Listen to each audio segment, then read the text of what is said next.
for those who don't understand anymore. What is what is Oliver doing, bro? Okay, Nate, do you know what you're gonna say for the intro? Yeah. I'll pet you guys. Stop petting us. Okay, so we're gonna... Okay.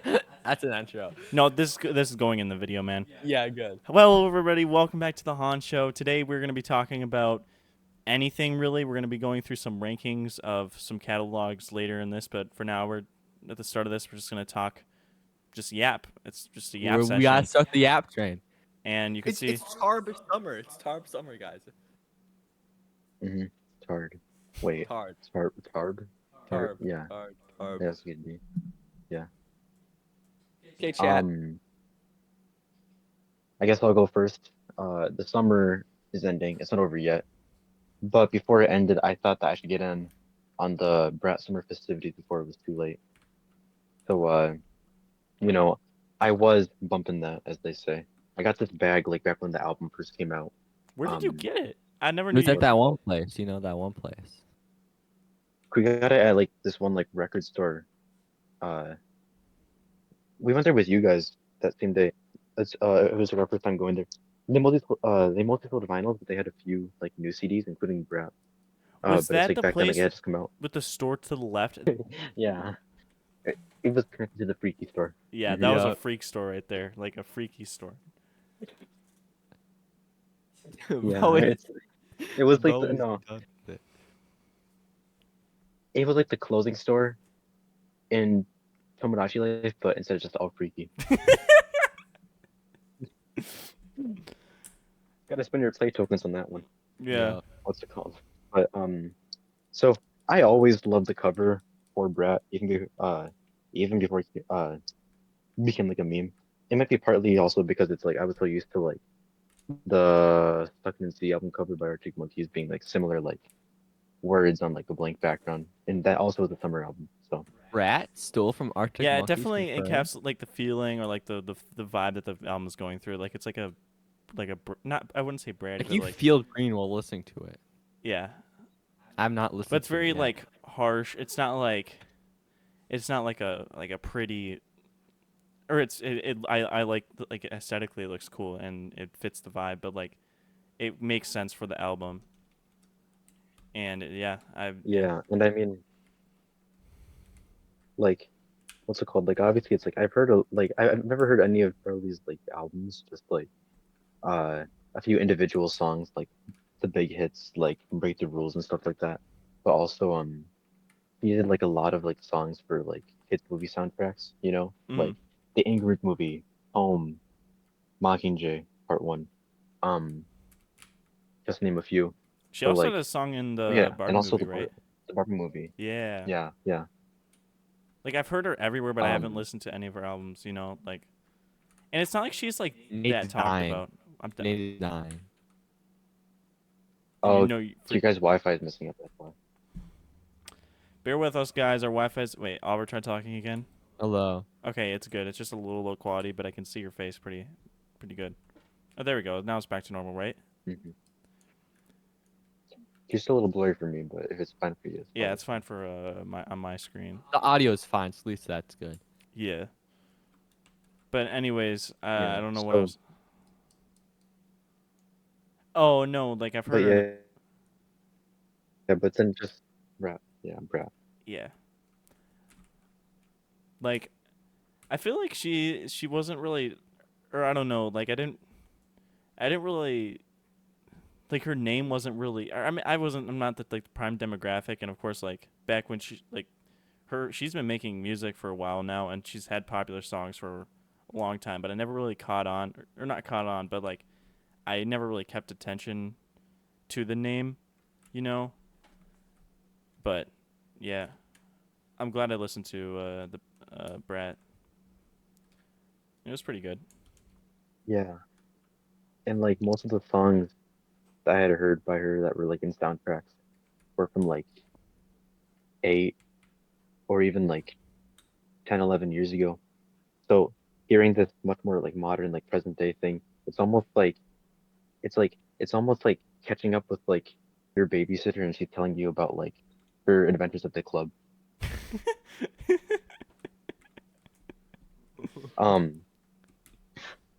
what's it called? But what's it called? Let's see. Uh, um, but all in all, like, yeah, it's like it does have a very strong party vibe, but it's still like is able to carry like some heavy messages like underneath it.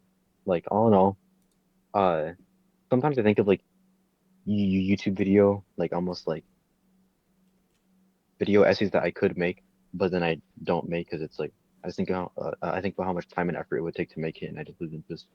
But one thing that I thought of is that it's like uh Brat Brat it's basically it's like Brat is an album about time, you know, because it's like it all kind of like leads up to this like especially with songs like Rewind and like just wanting to go back, and also how that was like placed right before So I, which seemed intentional. And then also Apple being about generational trauma, and then the second to last song being I think about it all the time, and it's like her wondering like if she's wasting like what she wants to be doing with her life, or it's like if she like already passed that moment, and then it goes to the final track, which like it doubles down on that like club party aspect, was 365, you know, all the days of the year, like spending all that time at the club, you know. So it's Yeah. like instead of doing like this like more important personal life stuff, like um she's wondering how much it's like time should still be left to be spent on like her music career and also spent partying and stuff, you know. So all in all, a really solid album. I thought it was pretty good. Uh, I mean, like I don't love it as much as like most other people do online. You know, it's like Yeah, same. Anthony Fantano gave it like a 10, Mhm. which is like that was kind of what made it but like made this album catch my attention at first. Um, and then obviously it's like all of the memes followed. But um, I think the thing that actually made me want to listen to it was the review by ARTV. Shout out to John. I don't know why I don't know why I'm shouting out people that have a lot more subscribers than we do, but still very good music reviews. What's it called? Uh, but yeah, but it's a pretty good album. Just like for the meme and also because I do like the album. I would want to buy it on CD if I found it. But the thing is though is that like I seriously saw Brat like even at Target, which has like a very limited CD selection. Like I feel like I've seen it there before, and then obviously I saw it like that week that it came out, back when I got this bag for free. Mhm. Um, but yeah, but now I just like I like it's not that I'm really like trying to look for it, but it's like I just haven't seen it.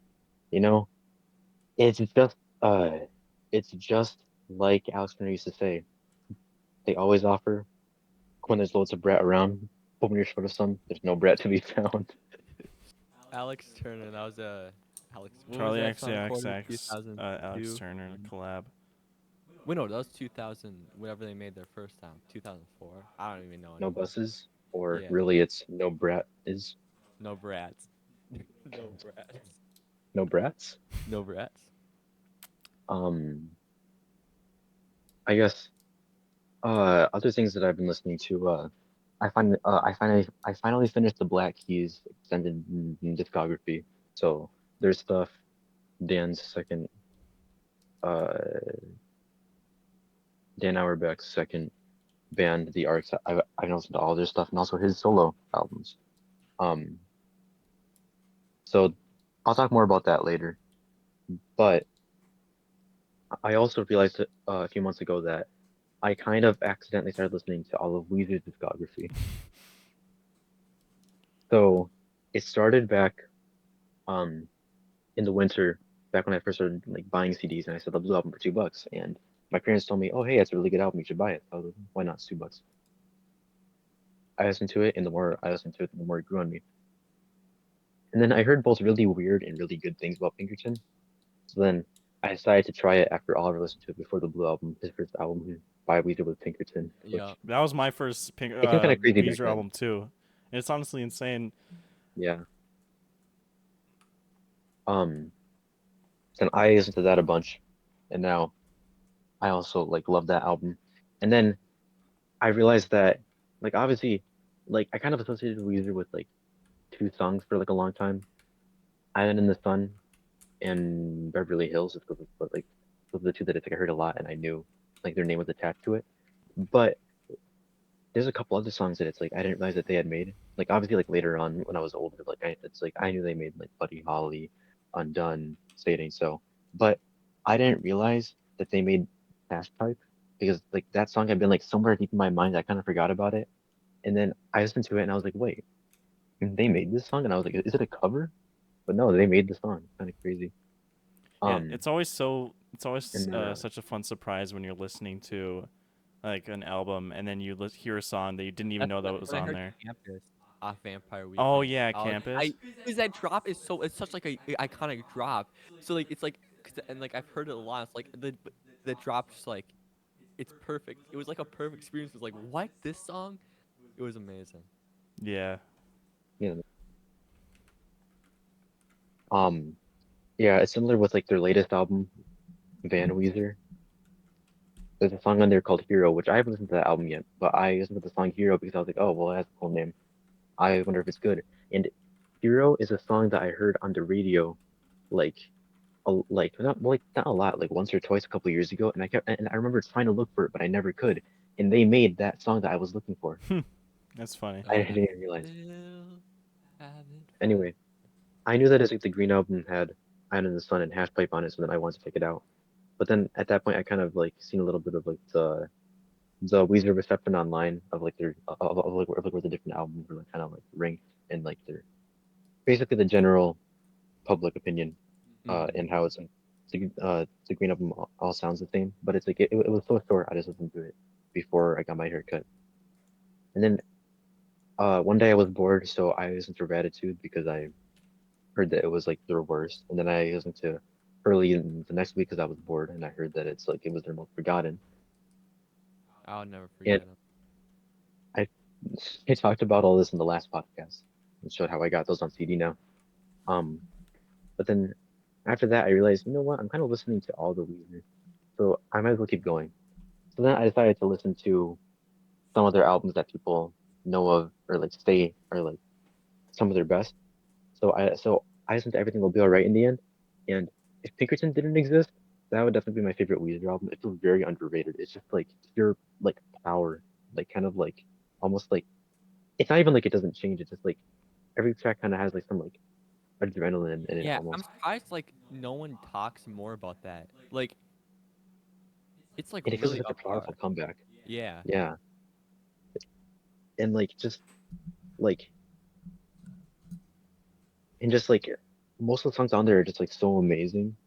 And it's like and it's like even my least favorite song is also like on that album is pretty good too. And then of course I like the final breathe like finish. and then the final three songs like all going into each other and like paying homage to Only in Dreams. It's all very very good. And also bringing back Rick Okuza. And then I listened to the White Album because it's summer and it's one of like a summer album. That one I think it's good, but it's a little overhyped because I heard people saying it's like, oh yeah, it's Weezer's masterpiece, and it is pretty consistent as like an album.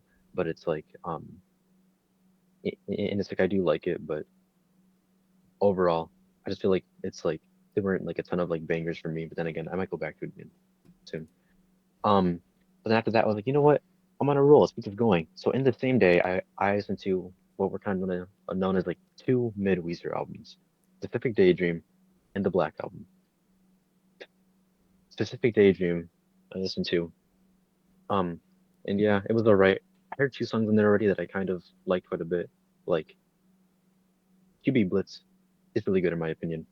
Um, yeah, but the song also has like a pretty strong, like summer sort of vibe, but like it feels a little less original when compared to like the White Album. Although I guess the White Album does pay homage to like the Blue Album era, so it depends how you Mm. look at it. Overall, Pacific Daydream kind of feels like it fits in the Tantrum album or just fits, uh, but like without that like it's it's kind of strange. I'm not a huge fan of it. It's just kind of like meh. And then later that day, a few hours later, I decided to listen to the Black Album. Um, Weezer's Yeah, Black things Album. took a dark turn. Yeah, things really took a dark turn right here. Um, and I knew that Rivers swore in this album a lot because it's gonna be darker or like whatever. Um, I also knew that it's like, album sounded kind of like goofy, like kind of strange. But the first song, I go in and I'm like, you know what? This isn't as bad as people say. I mean, like, I don't like it, not yet, but maybe I could. It's like maybe it'll get better. It's like we'll see. It's like I thought the first song was kind of good, except for like in the beginning I thought it was kind of good, but it's like some of the lyrics are just like really cringe in this album. Like he tries so hard to like sound like gangster, kind of, or like gangster or whatever. It's just comes Yeah. out kind of really cringe. Um, I think the best thing about this album is probably the Mr. Rogers' Neighborhood homage music video with Mr. Rivers' neighborhood. It's pretty cool. Hmm. But yeah, but then I kept listening to the songs, and there were some moments where it was like, oh, was that almost good? Was that a good sighting? And it was just kind of like, no, well, it's going somewhere. And then like in the middle, I just kind of like lost all feeling. I was like, okay, it doesn't really go anywhere. There's nothing unique happening.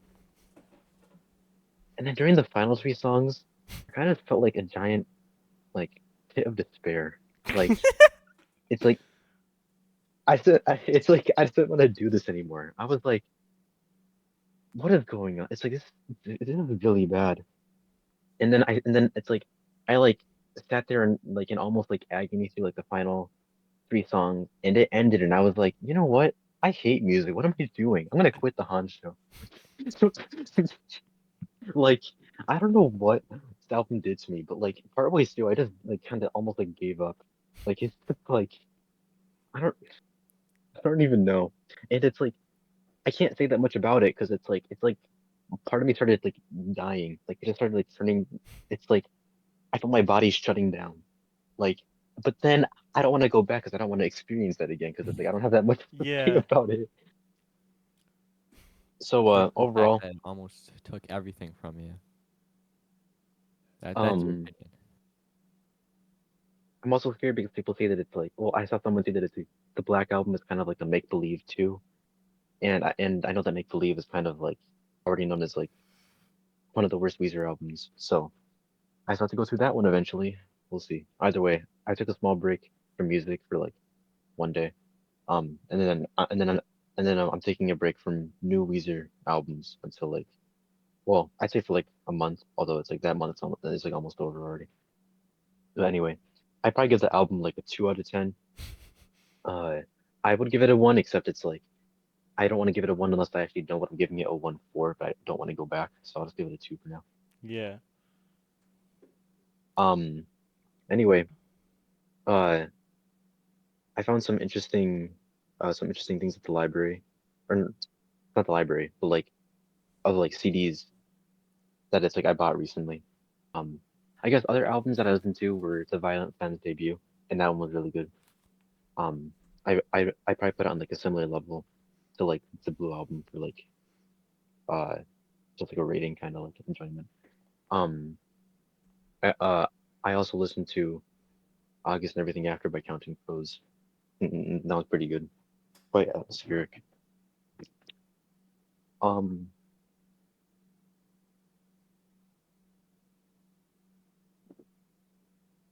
Well, bro's gone. oh yeah, I forgot I got that one too. I'll be back in a second.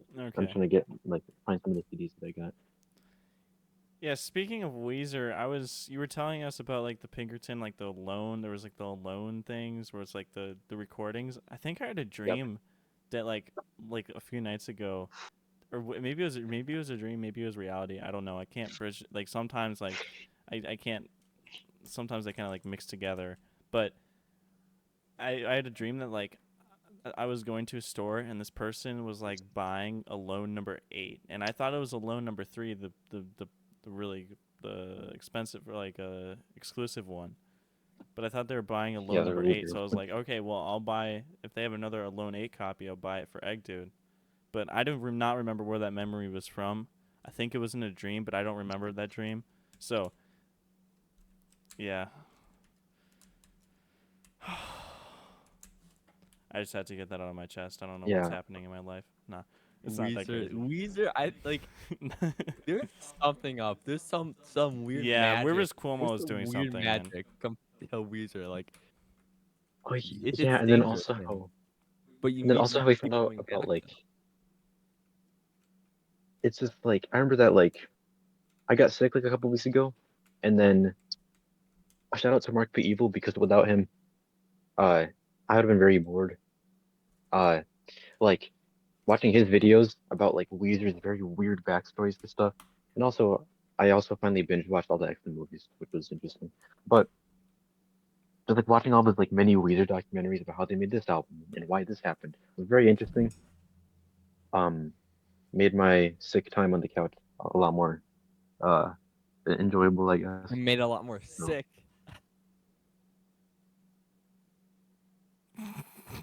-2. Um, Minus. Minus what's two it is called? crazy. Um, um, so a few of the CDs I got lately, I got Black Rock, which is the Black Keys special collaboration project with a bunch of rappers. A very interesting album indeed. I like it. Um, speaking of the Black Keys, I found this weird from the Black Keys and Friends. Oh, yeah, I didn't see what that looked like until yeah. That's actually really For a second, interesting. I thought it was like a bootleg, which would be interesting because I've never seen a bootleg in the wild. But no, it's basically it's by Mojo Magazine, and it's like this is like around when Turn Blue was coming out, and they had Fever, which is the first solo or the first single off of Turn Blue, I think, and that was the first song on the album. Was kind of like to like promote the album kind of back then, and then the final song was like a live version of Golden the Ceiling. But then there's 13 songs in between, which I guess are the Black Keys friends because they helped with like a few of the songs. I listened to it before hopping on this podcast recording, and yeah, it's pretty good. A pretty good selection. But what's interesting is that the CD is the name of the Turn Blue CD, but it has Mojo on it. It's very interesting. I'll It have looks to like watch very like Mojo. fake, but it's. I did some research, but yeah, it is very real. Anyway, onto the Weezer. Um, at the same place where I found the Black Keys and Friends. There's a bunch of or like yeah, a bunch of Weezer. There's the Blue album, which I had already, so I didn't get that. Although it was weird because they had like a sticker on it that said that it's like it was like a studio only like copy that was like not for sale or something. But Uh, even though it didn't look that different though. It was like a really like transparent sticker. I don't know. Hmm. Either way, I did not take the price stickers off of these, so I guess you'll be able to see my bargain deals I got. Uh, they had the Green album, which I've been liking more lately because it's like it feels kind of nostalgic, not like not just because of those two songs I heard a lot when I was younger, but also because like it just sounds a lot like 2000s music. hmm Uh, but they also had the Red album in Make Believe, which I haven't heard yet, but I figured if they had them, I might as well, you know, continue my Weezer collection. Hmm. Um, and then later, uh, I couldn't believe I found this, and they had two copies, which is even crazy. They had two copies of Alone One by Rivers Cuomo for Damn. $1. $1. And yeah, and like the booklet has like a bunch of like liner notes for like stories behind stuff. Also, it also it's interesting because like it's like photos of like all of his like cassettes and stuff, kind of. That's cool. Also, also a bunch of goofy photos of like Rivers throughout the years, kind of too. Was that under So Weezer, like in the very categories, or was it interesting. under Rivers Cuomo? It was under sea. It was kind of like on the ground. I think they had just gotten it in. It was kind of crazy that I found that. Yeah, very cool because there's a few songs from scrapped songs from the Black Hole on there. Um, it'd be cool if they had Alone 2 because Alone 2 has a few of the Gratitude uh demos. Nice. Can't Stop Partying, but still, I'm glad I found that one. Anyway, my app session is over for now. I'm pretty sure. And now you two can go. Okay. or one of you can go. Oliver, do you want to go or should I go? I guess so. Be honest with you, I'm fine with whatever. I'm just trying to do a quick recap of what I've listened to. Yeah. Wait. So I don't know how long ago we're going, 'cause I feel like Well, I Well, think it's since the last podcast, I did. yeah. That was like a month ago. the last recap It's or like the two. last. When was the last No, recap we did? it's the last podcast like this. Oh, The last okay. recap was like a month ago. Okay. I think. Hey, Well, dude, wait, can wait, you no, hear wait, us wait, wait. So echoing? like recap. Is Oliver's mic? Can Not, you hear Oliver's voice in my mic? Oliver, try talking. Hello. I don't think. Hello. Oh, the first time when you did it like louder, I could hear it, but then the second time was quieter. I couldn't hear the echo. Okay, But that's good. Oh, that's what I have. yeah. Okay, now I'm So basically, remembering. Now I'm remembering. it's because like 1 month ago was like the monthly recap of like the albums that we had done for the channel, and then a month before that, so 2 months ago, was when we just did this like talking Yeah. about stuff. So So yeah, I'm gonna talk about most the albums I did, all of the Queens of the Stone Age stuff. Since I'm gonna be ranking that. I won't talk about until the thing. Um, the first album that I remember listening to, since the last one, was. Oh, okay, yeah, yeah, okay, now I remember more. So, I'm not sure if this is the first one, but I listened to Dookie by Green Day. Oh yeah. Um, That album was quite nice. I'm nice. a huge fan of it. A lot of the songs sound the same through and through, um, but they all sound good, and it's a pretty short album. I mean, it's 38 minutes, so I mean, obviously it's pretty. That's still short, but Relatively that's short. not as short. It's not as short as remembered it being. But I love Burnout. I think that song's like it's probably my favorite Green Day song. Um, yeah, but I mean, these got some really good, pretty consistent. Uh,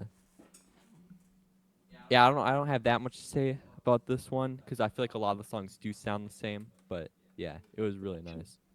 Then Yeah, but yeah, oh, I just want to say about Dookie. I'm kind of annoyed because that same day that I saw the Blue album for $2, they had uh they had they had Dookie for $2, but I didn't buy it because I hadn't heard the album yet, and I was like, it's pretty popular. I'm supposed to see it eventually, but it's like, and it's like, sure, I probably have seen it. It's not that hard to come by because it's pretty popular, but for $2, I should have just grabbed it. Yeah. But yeah, yeah. And anyway, you then can.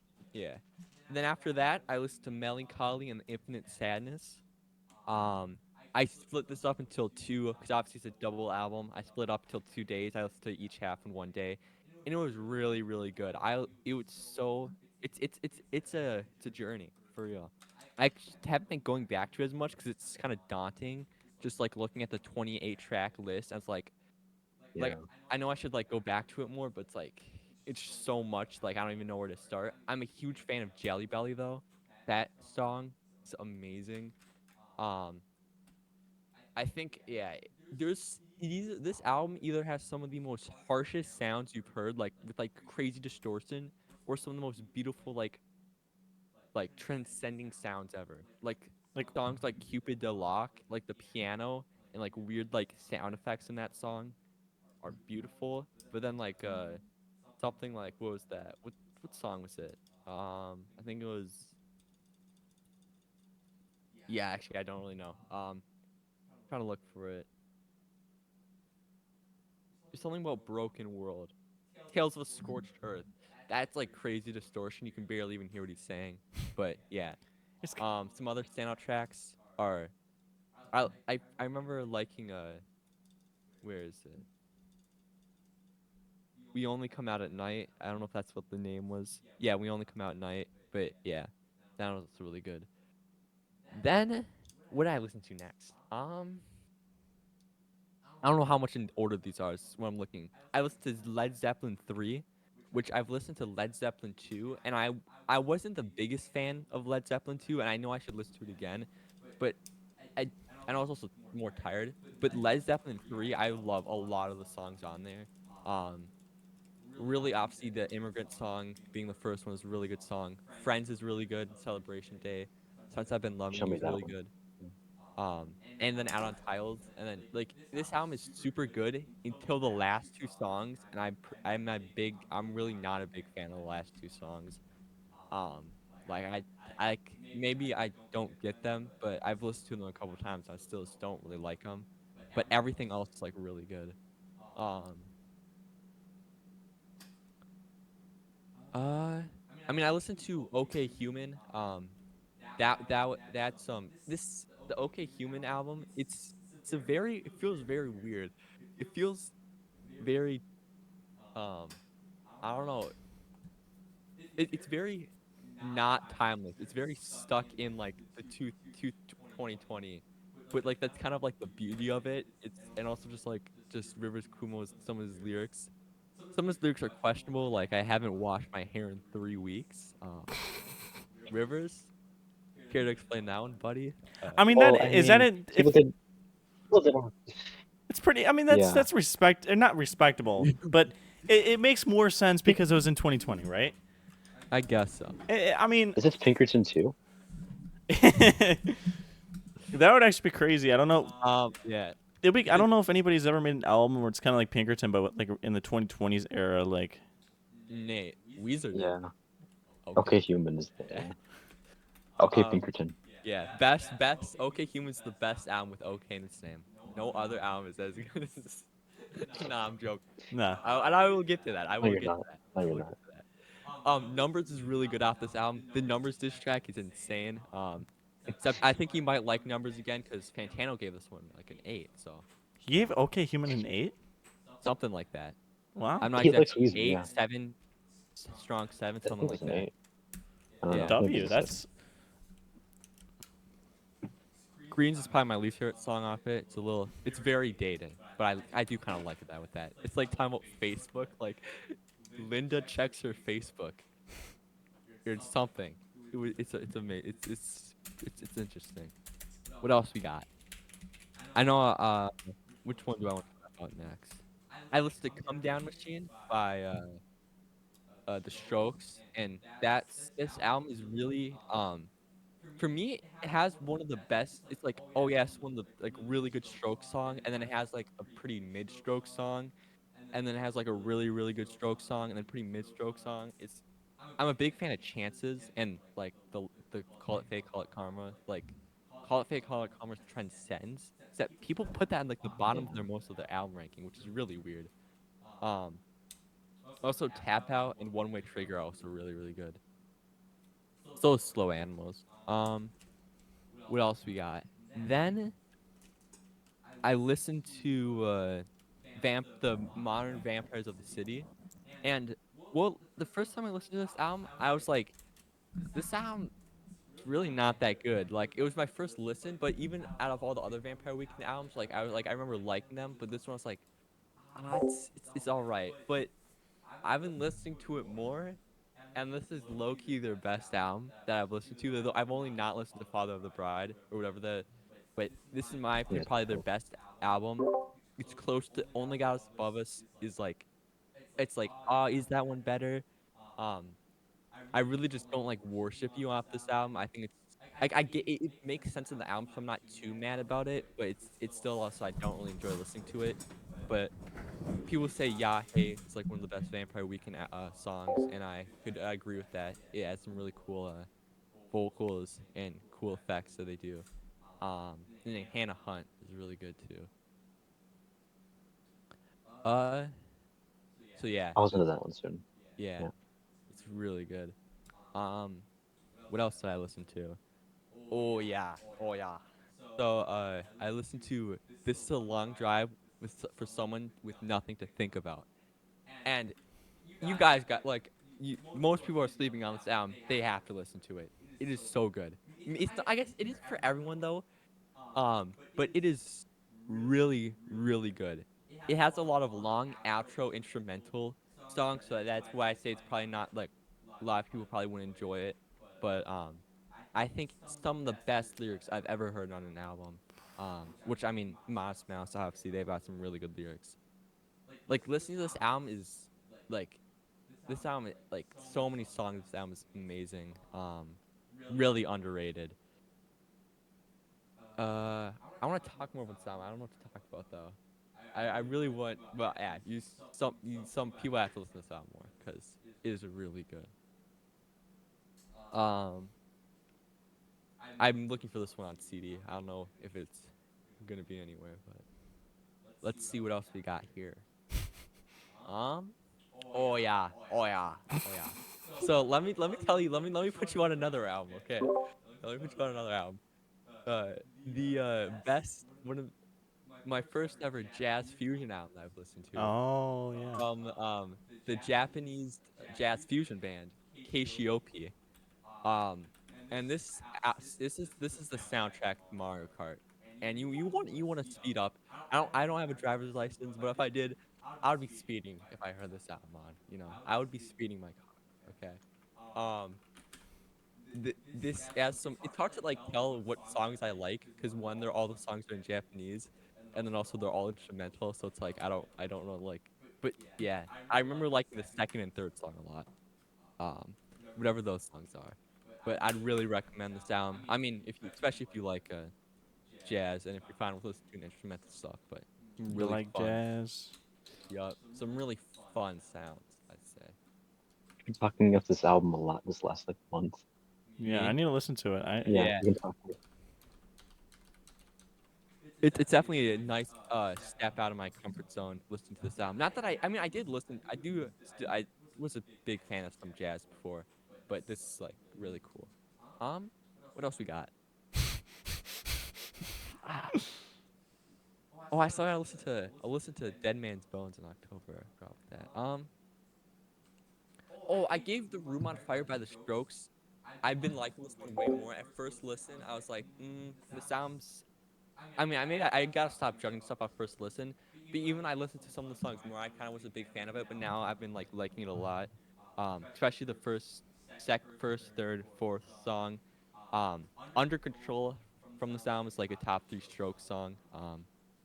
That one's really good. Uh, That's then we have I finally listened to it. I'm finally a real music fan now because I finally listened to OK Human.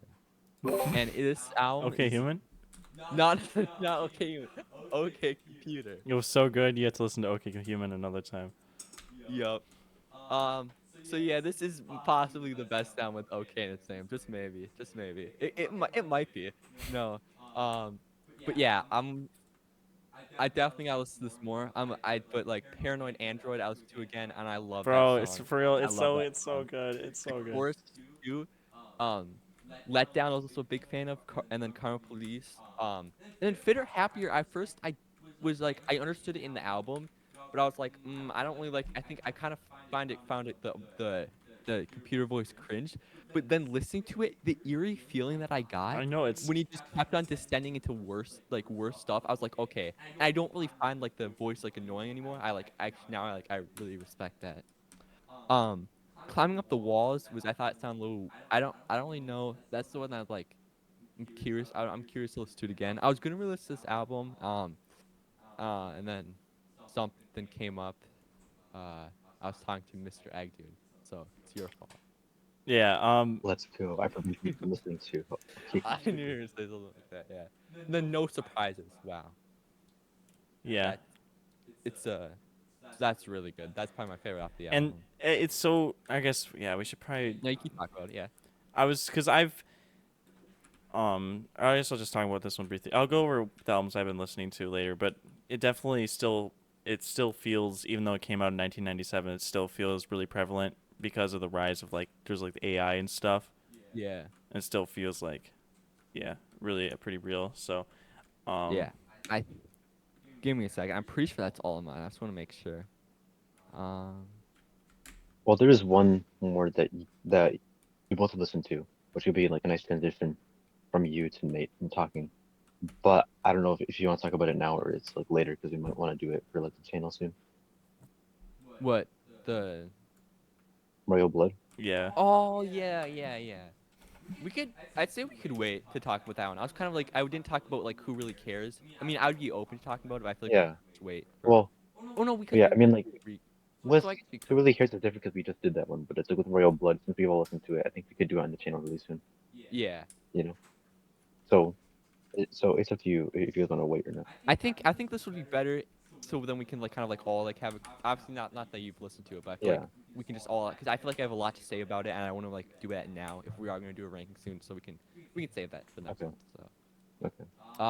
I'm pretty sure that's everything that I've gone through my ears the last whatever. Maybe there's some stuff that I'm forgetting, but yeah. I'll pass the speaking stick to Nate. Well, so I haven't been listening to, or this past month I've listened to a lot of albums, but recently it's been a lot of, look, I've been falling off, man. I've been music's like 437th busy, no, like not even 437th, like all the way like down to like the 100,000th place. I've been re-listening to a lot of the albums that we've been reviewing. That's the main reason why I haven't been, but I've still been listening to some new ones, including wait. Okay. So a new one that we're probably gonna do soon. I'm not gonna go into it, but the Queen is Dead by the Smiths, which is really good. I really liked it. Um, I won't go into it too much because we plan on doing it soon. Another one is Yeah, really soon. yeah. So I've been yeah. Another one is Radiohead's first album, Let Down. So I've listened to OK Computer was the first one I listened to. Then I went to In Rainbows, and then I went to the Bends, which were all really good. I'll get into the Bends a little bit because I don't think I talked about it last time. But listening to their debut album, it definitely is their weakest so far that I've listened to. Most of the songs are just like okay, like they're good. Like have a lot of like they're not bad songs. It's just that there's nothing special, and it's not as good as, or definitely not as good as their other ones. And a lot of it, yeah, it's not that intriguing, or it's just not that special. But the transition from that and then going into the Bends is a much improved album. There's so many good songs in the Bends. It's a Yeah, great I wonder what changed for them. Like what they did different, like that made yeah that jump. Because people are like, Pablo Honey's like a pretty people say it's like mid album, and like the thing from like Pablo Honey to like the Bends, and like the Bends also like obviously is I mean there's Pablo Honey, and I'm not that I've listened to the discovery. There's Pablo Honey, and there's every other Radiohead album. It's kind of like there's yeah that one, and there's every other Radiohead album. yeah. But it's kind of crazy though because the Benz is like it's kind of the same. It's really rock heavy. Like themed on like most of their albums are like that, but later in the albums they kind of diverge into different subgenres and different genres. Um, but the Benz is a huge improvement in terms of the lyrics, the themes of the songs, and just everything. There's some really good songs in there. Street Spirit Fade Out is a great closing track. Just is really good. That whole album is really cool. There's a lot of space theme type stuff, and I really enjoyed that.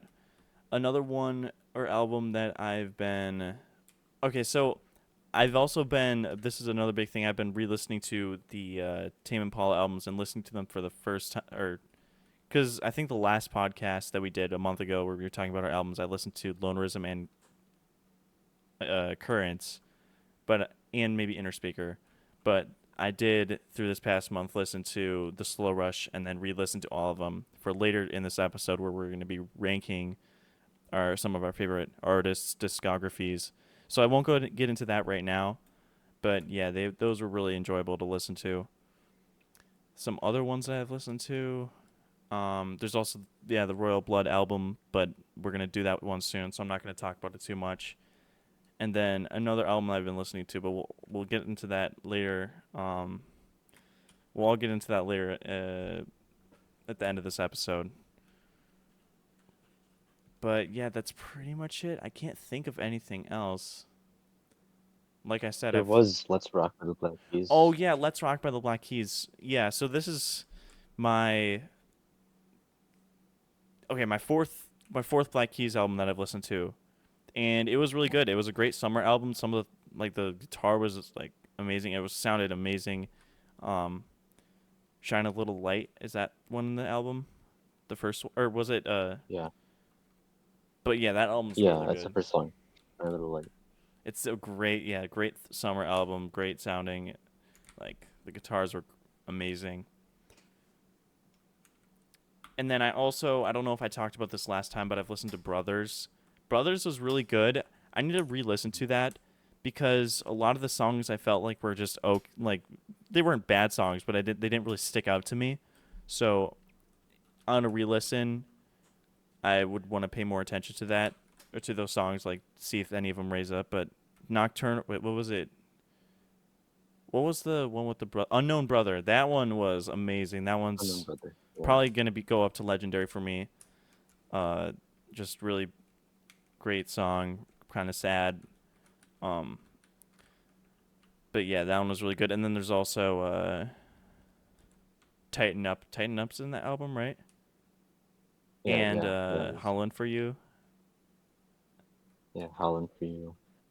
Yeah, they had some really good hits. And then there are other some of the songs were good too. Like what was that one song? It was one of the Everlasting Light. Everlasting Light was amazing. Um, Y'all never talk about what? these days is too good, bro. What? These days. These days? These days. Am I tripping? These Days is the final track on Brothers, not including the bonus tracks. Oh yeah, I don't really remember these days. These days is perfect.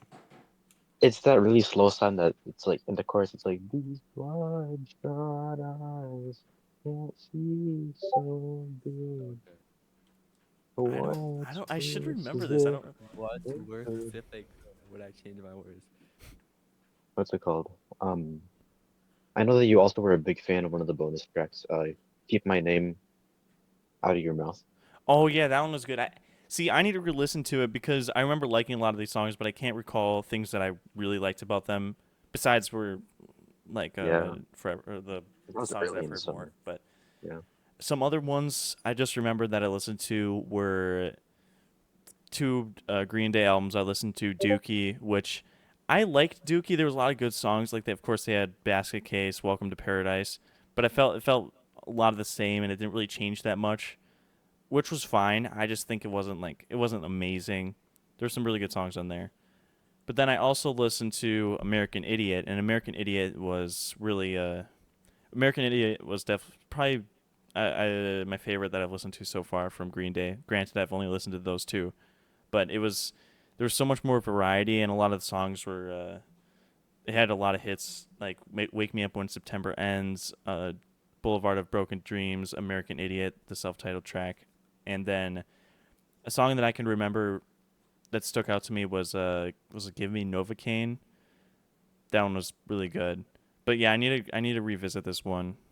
So, but yeah, I think that's pretty much it. I can't remember if I listened to anything else, but I'm definitely gonna start. I should probably start tracking the new albums that I've listened to. So next month when we do this, I can look back on it. But yeah, I'll definitely start to get I into listening guess. to more new albums again. But that's pretty much it for me. I mean, I guess you did listen to Brett before I did. Oh yes, Brad. I liked. Yeah, Brad was good. Again, same. The reason why I decided to give it a listen was because everyone was talking about it, and the main reason was because Fantano gave it a 10, and I don't think, for me at least, it was good. I don't think it's I don't it's definitely not a 10 for me, but I understand it. I don't think it's album of the year, but I understand it should be placed. It should probably be in those conversations, but it was good. I liked it. There's some good songs in there. Von Dutch is I, probably I my favorite. I'd probably give it like an 8 Yeah, that's probably the out of same for 10. me. Yeah. You got one other album there. Wait. Did I talk about the JPEG Mafia album or no? Is that the one you're Maybe you thinking got of? more No, you didn't albums. talk about it. Oh, Maybe I wasn't listening. so maybe I don't want to be like I talk about this and then it turns out the last one I I don't talked think you about this. did. I don't No, think I but did though. JPEG Mafia was recent though, Yeah. so you listened to it. Yeah. So I listened to "I Lay Down My Life for You," which is the first JPEG Mafia album that I've listened to, and I remember Oliver recommended me JPEG Mafia, and I'm like, he was, yeah, I'm glad he did because this is insane, like the samples and stuff. A lot of like guitar samples, like heavy, hard or metal guitar samples. I screamed this in the mirror before I interact with anyone. Sampling the boneless emote from Fortnite was insane. Um, and then like the first half of the album gets like really like hard. It's like harder, more heavier, and then at the end it kind of slows down. Either on or off the drugs was really pretty, and then yeah, the two middle ones, don't rely on other men and vulgar display of power, were kind of like the transition. Because after vulgar display of power, it went to ex-military, which was kind of wait. I don't want to play it because it might get copyrighted. I can't remember if ex-military was faster or they might have been faster, but there was more slower songs in the second half, which I liked. But yeah, this one was amazing. I'm glad I listened to it. Um, yeah. What was the other one you were thinking, Albert? The Sabrina one. The Oh, Sabrina. Okay, oh. Sabrina Carpenter. So this all started back when we were playing Fortnite, and Fortnite Festival added, what was it? Espresso. And I've heard Espresso. I thought it was like, yeah, it was good. I liked Espresso. It was a little groovy. Um, so then I decided, you know what? I'm gonna listen to the Short and Sweet album, and yeah, it wasn't that good. It wasn't that good. Look, there's a lot of people who like it a lot, and that's fine. You do you, but yeah, it's not for me. I think it's really pretty boring. It wasn't short enough. Um, Wait, how long is it? it's 36 minutes, although it's like there's Sure. there wasn't much special about it. There were some of the songs that I liked, like Coincidence and Espresso were my two favorites, but the other ones I didn't like. The lyrics felt boring. I mean, or not. Yeah, and some of the vocals I didn't love, like the mixing of the vocals, or not the mixing, but the way she layered them. Um, I'm talking about vocals, and I have a voice crack, like I'm one to speak. But some of the lyrics too were just kind of like weird.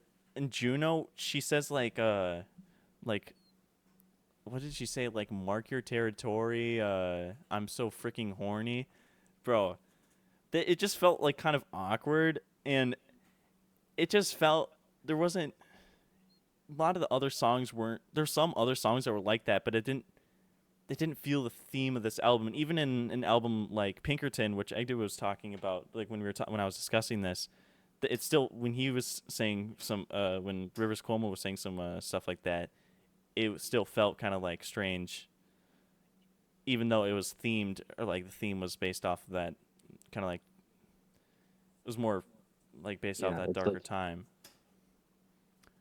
even knowing the backstory, and it's like knowing that there's strange stuff in Pinkerton going into it. Like that first time you hear him go, and I sniff, I and don't really I had a problem lick with that the one. letter.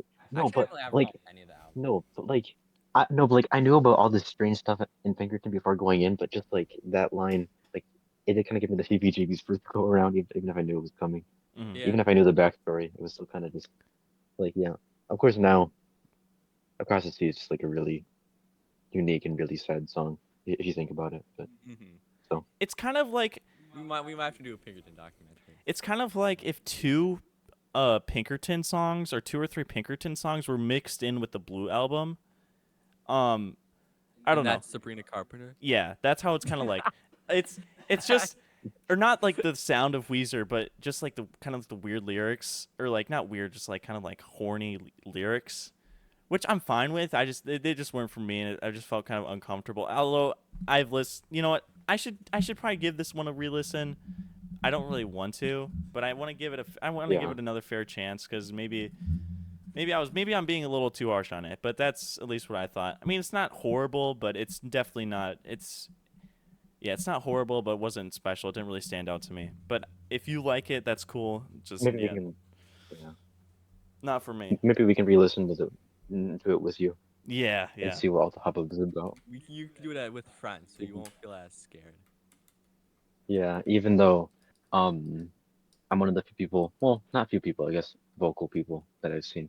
Uh, I don't really like espresso, but so it's like it'll be interesting to like go into it and see Yeah. what Nate is so scared of.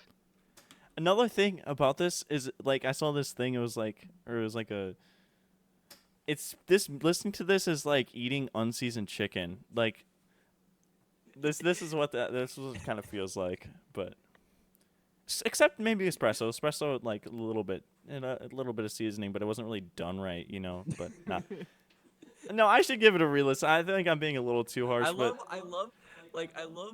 I have like an idea for like a channel idea, which it was like explaining albums in a weird way, like finding like oh, like weird things to relate them to. oh, Like this album sounds like wood if it made music. that would Or like actually be this. a good idea if we like came up with some like albums and then we Yeah. like had to like do one Yeah, sentence to describe it yeah, You know, like yeah. I think or like we one could do image it. to describe it. They I don't write know. that down. Actually, I'll write that down. Yeah, write it down. Write it yeah. down. I guess maybe if it makes like some like I guess maybe like if you make like some like normal videos that aren't like shorts or like podcasts. Yeah, that would be fun to do. Of course, we have to format it for TikTok probably maybe, but you know. Yeah. Anyway, Well, that's the while end you of were my talking, rant. I had one album Oh that I wait, need to bring up. wait, what? Okay. Well, no, I was gonna say that I thought of one album, one very important album that I forgot to bring up. Um, but if you're done, then I would like to talk about it. But I Yeah, just I'm give you pretty some. much done. I'm done yapping. So what's it called? Um, so there's an album that these two had been suggesting to me for like a little over a year, probably because it was Oliver's favorite album last year. But then it's like that opinion kind of changed. So then they kept suggesting it and suggesting it. But then this year or this summer, I finally got pushed over the edge because my coworker started telling me that, oh yeah, you have to listen to it. It's really good. And I was like, okay, oh, okay. I guess a third opinion will push me over the edge. So I listened to Igor by Tyler, Oh the creator. yes. I don't know. That's how you say. Nah. Hmm? Oh no, No, no, let's not I get didn't into say that anything. I didn't story. say That's a anything. story for another day. I didn't say anything. Are you sure? No, Sure. if you want to talk about the story? I don't think we can. No, we might get messed. We might get canceled. Well, what did he say? No, No, that's about your not how you. I coworker said as a saying joke. like That's the not how you said describing it. that they're That's saying not the how you album said differently. Oh no, no, no, no, no, no, no. Oh no. Yeah. Editor, cut this out. Um, Nah, this staying it. Nah. what's it called? What's it called?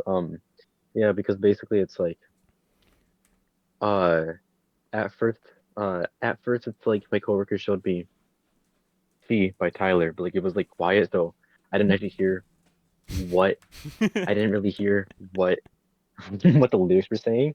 But then I got back home and it's like I knew the name, so I was like, huh, I'll check it out. And then now in the backyard with my dog after a day at work, I'm like just like if I to chill out and I was standing there in the backyard like looking at the lyrics because I wasn't expecting all that. Even though I know that it's like last year when Oliver was a lot more into Tyler's discography, he told me about like Goblin and She. Uh, so I kind of had some idea of what was going on in that album, but I did not listen to Goblin. I, but yeah, but then a few days later, my coworker told me that it's like I should listen to Igor. Um, and yeah, this one, again, I don't normally listen to like rap uh or like hip hop albums that much, which this one I guess it's more like I guess like more like pop focused a little bit, but I did really like it. Um, it's very catchy and also uh I think since we've all heard this album quite a bit, like all three of us now, we'll probably do it on the channel soon, but so I don't know how much I'll go into it right now, but one thing that I do appreciate, uh, one thing that I do appreciate is that like it's like there are like a lot of songs that I like, and it's like uh sometimes like connect to that it's like our breakup songs. There's songs like about a breakup for a breakup, but it's like I haven't had a breakup, you know. Yeah. But this album, but this album is about the emotional roller coaster that it's having, and the kind of like fleeing feelings of having a crush, you know. Mm. which it's like aren't always touched up upon a lot unless it's like a love song, Well, this goes through like the whole emotion, It's like, oh yeah, this is so good, and then it's like, oh, this is kind of like painful, and then it's like, oh, this is really like going downhill. So I really appreciate this album for that. Yeah, I agree. Um, I guess now would be a good time to get into our album rankings of discographies. I think Nate, I think we'll go from shortest discographies to longest discographies. So it'll Okay. be Nate, Oliver, and then me. All right. How much? Okay, so we're Whenever at you're an ready. hour right now. Let's just go as long as it takes. All right. Yeah, I mean, I think we'll probably, You said an yeah, hour on the first thing, so that was yeah. yeah. Who's inviting me in Fortnite? Oh, it's Egg Dude. Or not Egg Dude, Charizard. No, what? Wait, now my game's like. Okay. I need to relax. All right. Today, Dun, dun, dun, okay. dun. Here's Wait, my Nate, ranking. I can't see you, Wait, can you not see me? Nate. No, no, it's back, it's back, it's back. All right. So, here's my ranking of the Tame Impala albums from worst to best. Last place, which still is a great album, is Inner Speaker. It's really good psychedelic rock album. Had it felt like there was a lot of really cool songs in this. It just didn't feel like he really came into his own in terms of style. It felt, which was not a bad thing because it did sound really good, but it's definitely not as good as his other albums. It had a heavily, I feel like it kind of felt like a more modern version or more what would be electronic or like experimental version of the Beatles, and that kind of portrayed through his vocals too. But still, it was a really good album. I can't like Alter Ego is probably my favorite off that album, or in terms of songs, it's probably my favorite song off that album. But yeah, that's still a really good album. I liked it a lot. Next, all right. So these next three, they're really close and they're really amazing. In the third place spot, I'm gonna have to give it to the Slow Rush. Now, the Slow Rush was the last album that I listened to in the Tame Impala discography, and after a few re-listens, like this, it's a really great album. It has a lot of themes of time, um, and then other themes too. I really enjoyed Posthumous Forgiveness. Some of my favorites are Posthumous Forgiveness, Borderline, one more year. Is that at the end? No, one more hour. Hmm. Is that the last song? And I call myself a Tame Here's Impala the last fan. one. So yeah, one more hour is definitely another one. And then the three run track from what was it? Wait, It was Tomorrow's Dust on track and then Lost in Yesterday. Is that the three-track run you're thinking of? yeah, just wait. I'm gonna look it up.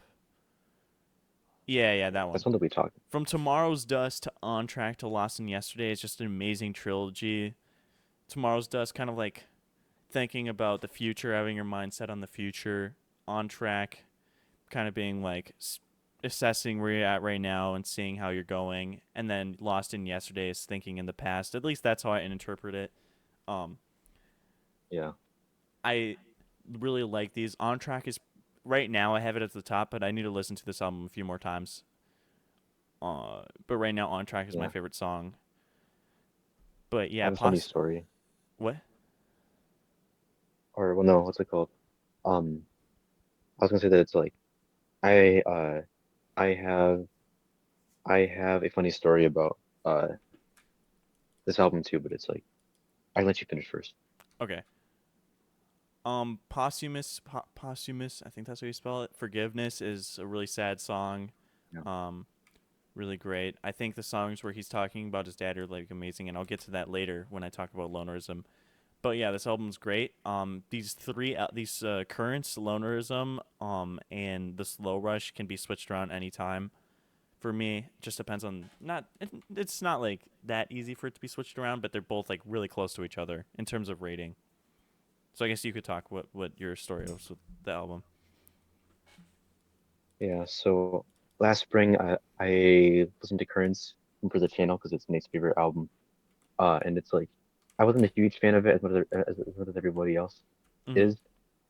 Uh, it did grow on me like a little bit.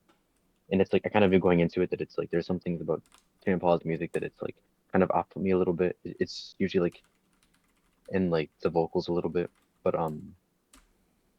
but then when Nate was talking about listening to all of his albums, I thought, uh, oh, it'd be funny if I listened to the Slow Rush since I heard one song off of that that I had already liked a lot. Mm-hmm. Um, before he did. So then I listened to it, and then Nate listened to Inner Speaker, and then Lonerism. And it was taking a while to get to the Slow Rush, so I had like a lot more time than I was planning on with the Slow Rush. But it's even funnier that I ended up really liking this one. Like, uh, I think it's a great album. Basically, it's like, Nate basically just like said all like all of the things that I was thinking about this album, except is it true? Although it doesn't really fit in on the album, it's like I think for now it is like my number one, even though it's like it feels like it is kind of like a cheap sort of pick, maybe just because it doesn't fully fit in, but it is just so groovy. Mm-hmm. Like I just love that one. But yeah, again, Posthumous Forgiveness, beautiful song. Even if I don't really relate to it, it doesn't matter. On track, really really good. Um, and yeah, the themes of time are really good, especially with it being like at the very start of the pandemic this album came out. Nice. All right. Well, I guess I could probably. Okay. So the first and second place. Now this second place album, it's been growing on me, and it's really close to catching the first one, and it might after a few re-listens. I'm not sure though. But right now it's in second place, and that is Lonerism. Now Lonerism is the literally me album of the Tame Impala catalog. A lot of the songs are have really good lyrics. Some of my favorite lyrics. Probably on Why Won't They Talk to Me? Feels like we only go backwards. Uh, she Sun's coming up. I'll get into more of that later. Uh, I don't remember the lyrics on all of the albums or all the songs, so I'll definitely keep going through it. But really good album. I don't think there's any songs on this album that are below an 8.5 for me.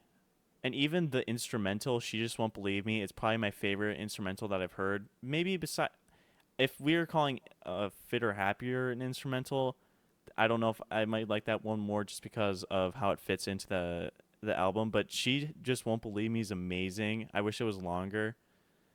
And then one more thing, and then the last song, Sun's Coming Up, is probably the saddest Tame Impala song that I've heard so far.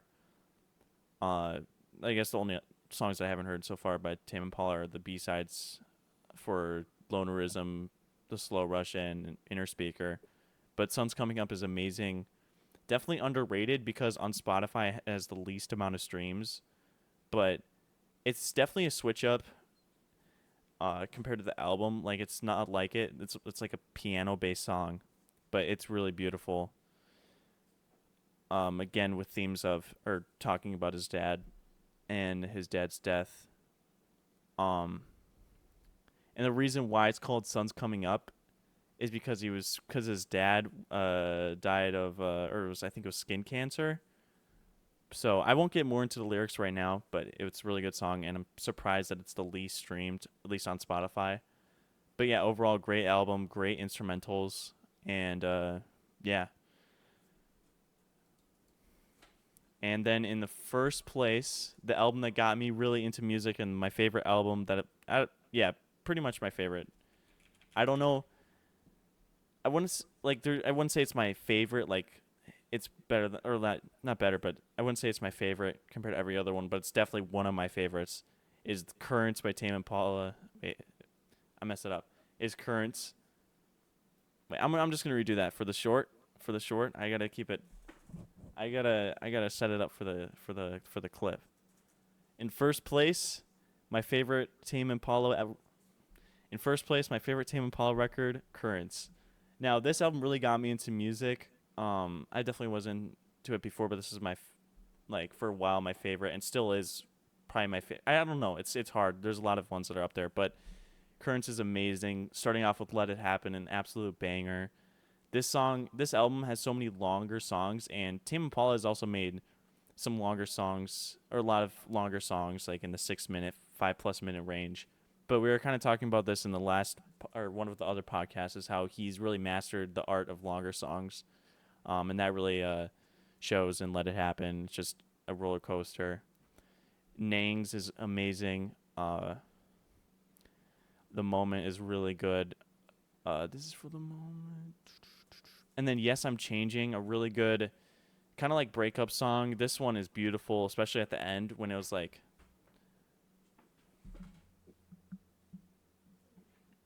you're good. But Yes, I'm Changing is beautiful. One of my favorites on this album. Just the yeah. Uh it's a great breakup song. Like I really like the line, they say people never change, but that's bullshit. They do. Um Eventually it's really good. It went down a little bit for me. I'm not the It was at legendary status, which is a 10.5 in our rankings, but it went down to amazing. I'm not sure. I'll have to give it another re-listen but yeah, eventually it was really good. Gossip, one of my favorite. Another really good instrumental. Tame Impala or Kevin Parker makes really good instrumentals. Or not instrumentals, like interlude kind of. It's only 55 seconds, but. And then The Less I Know, the Better. Even though I've heard this song so many times, it's amazing. Great lyrics. Um, Past Life is really. I like Past Life. It's not. It's not like top on the list, but I still have. I still really enjoy it. Disciples, really great song. Really groovy. Cause I'm a Man is also really cool. I like it. It's not. It's not like. That's probably my least favorite off that album, personally. I don't know. Or I don't even know if it was. I mean, obviously, I don't. Yeah, actually, I don't remember what my ranking is, but I don't remember liking that one that much. I Yeah. think Nangs was your lowest, Oh, okay. maybe. But yeah, Cause I'm a Man was really good. Reality in Motion. This one really grew for me. It's really. I like the flow and Reality in Motion. Everett, move please. Everett, stop it. This is serious. And then Love Paranoia actually grew a lot for me. I really like the lyrics on this one and the way it's trans at the end. I can't really remember it too much. This is the one that I forget the most on this album. But and then New Person, Same Old Mistake, and then new what? Love Paranoia is one about the like remember the ocean, like at the end. Oh, I Yeah, love that. Where That's it's my like favorite. I love yeah. that. That's probably yeah. that's a highlight in that song, and it went up for me. It used to be at the bottom, and now I think it raised it up to 9.5.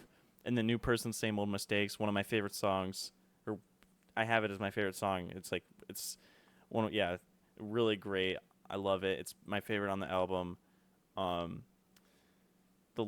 it's I like in the song where it's like he's talking about how he wants this person, or he's talking about love and stuff, and then there's another voice like in the lyrics, it's in parentheses talking about what can go bad about that, or like, or not what could go bad, but why to not and go into that more.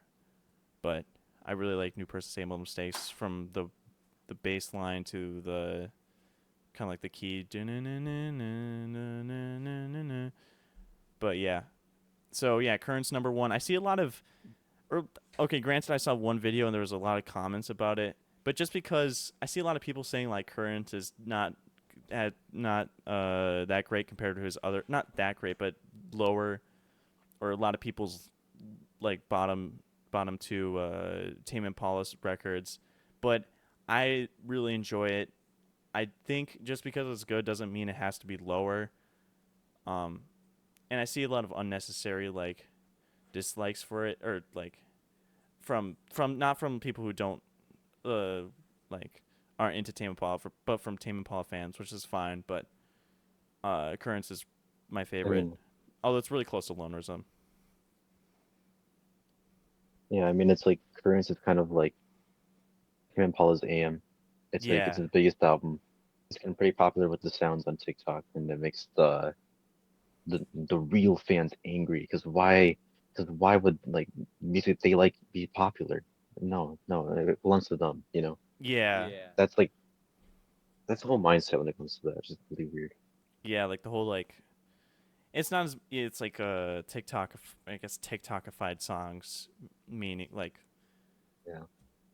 yeah, but I understand getting mad if like a song that you really like ends up on TikTok a lot, because that could like, but I feel like that you can't blame like there's a certain extent where you have to like stop getting mad at that. So yeah, it's like, I hope you let it go. yeah, but yeah, that's pretty much it. All really good. I need him to drop a new one, Mr. Kevin Parker. Um, he's gonna see this video and he's gonna be like, oh yeah, I do. if you're watching this, man, we need you to drop a new one. But he has been doing a lot of side projects for movies, and he had a song in the Barbie movie like Charlie Bro's doing XCX. side quests. Yeah, bro's doing side quests. But A cool yeah, side quest would be if he got on the podcast. Yup, that would be a great side quest. yeah, that would be. But yeah, that's my Tame Impala ranking from worst to best, and a lot of this could switch around, but for now, that's what the ranking is. Yeah. All right, well, Oliver, if you want to get Time into for the queens of the stoner age. Okay. So in last place, I'm gonna have to go with Villains. I it the songs are good, um, but it's just it's it just doesn't seem right for them, which is I feel like the complaint that most people have on it, and I do think I should maybe listen to it some more. But it just doesn't. Some of the songs I feel like also are a little too long for like what they are. Like there's not that much shift in the instrumental. Like even if I like the song, but then like they don't change anything for like 6 minutes, so it's like, oh yeah, then it kind of gets boring to listen to. Um, but still not a bad album. Then I'd go with their self-titled Queens of the Stone Age. Um, this album, like it's been growing on me more, but like I'm a huge fan of the Bronze. Like my some standout tracks on this album would probably be the Bronze. I was a teenage hand model. And then every single one of the instrumental songs, I like the instrumental songs on these on this album more than I like most of the other songs. But yeah, it's just missing something, but it has a cool like sound to it. Regular John's really good. The Bronze, as I said, has probably one of the best Queens of Stone Age solos on there. I've talked about the Teenage Hand Model song and how much like I love that song. It's really good. Uh, other things, so and then the couple other songs, I really These Aren't the Droids You're Looking For has an awesome sound, and I love the Stars reference, so it's like that makes me like that song more. Instrumental song. Um, but then my favorite, yeah, what were you gonna say? Or did no. Then my favorite instrumental on this album, I'd probably say Spider and Vine Garoons. It just sounds like the name. Like it's so groovy. Um, I love that song. For like it's like I don't know why, but it's like it's so that's just with the name of it just makes enhances the song so much. It's so weird. It's like an instrumental song, but it sounds so unique. And yeah, and then I'd have to go with Uh, hold up. Give me. I had the list because obviously this is always like, oh yeah, maybe some days I might like the other one, but I made a list. Uh, then I'd go with Era Vulgaras, and the jump from like I like the jump from Villains to Queens of the Stone Age is huge, and then like even though they're all really good albums, and the jump from Queens of the Stone Age to Era Vulgaras is like pretty big too. Like how much I like them. Like really, Era Vulgaris is wrong, but it's so good. Like it sounds crooked.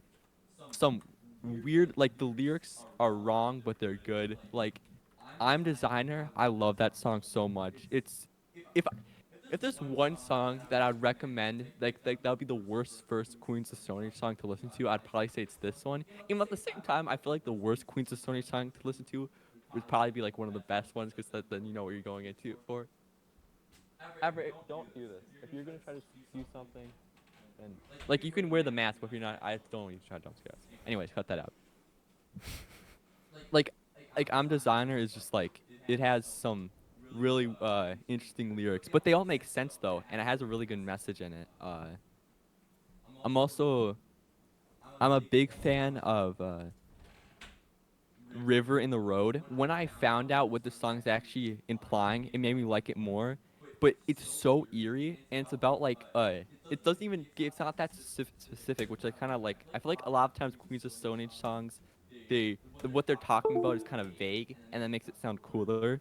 But River in the Road is about a father who's trying to save his family from an incoming threat, and has this crazy atmosphere, and you hear like sirens in the back of the song, and it's like it's so devious. A really underrated Queen song.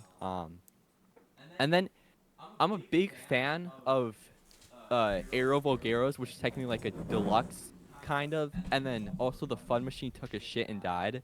That song, when I saw that song title, I was like, what? Like, but it's so Aero Vulgaros is so like it's just it's such a vibe.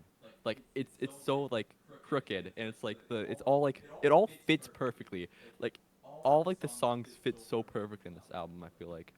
um and then era vulgaris, vulgaris means common or common people.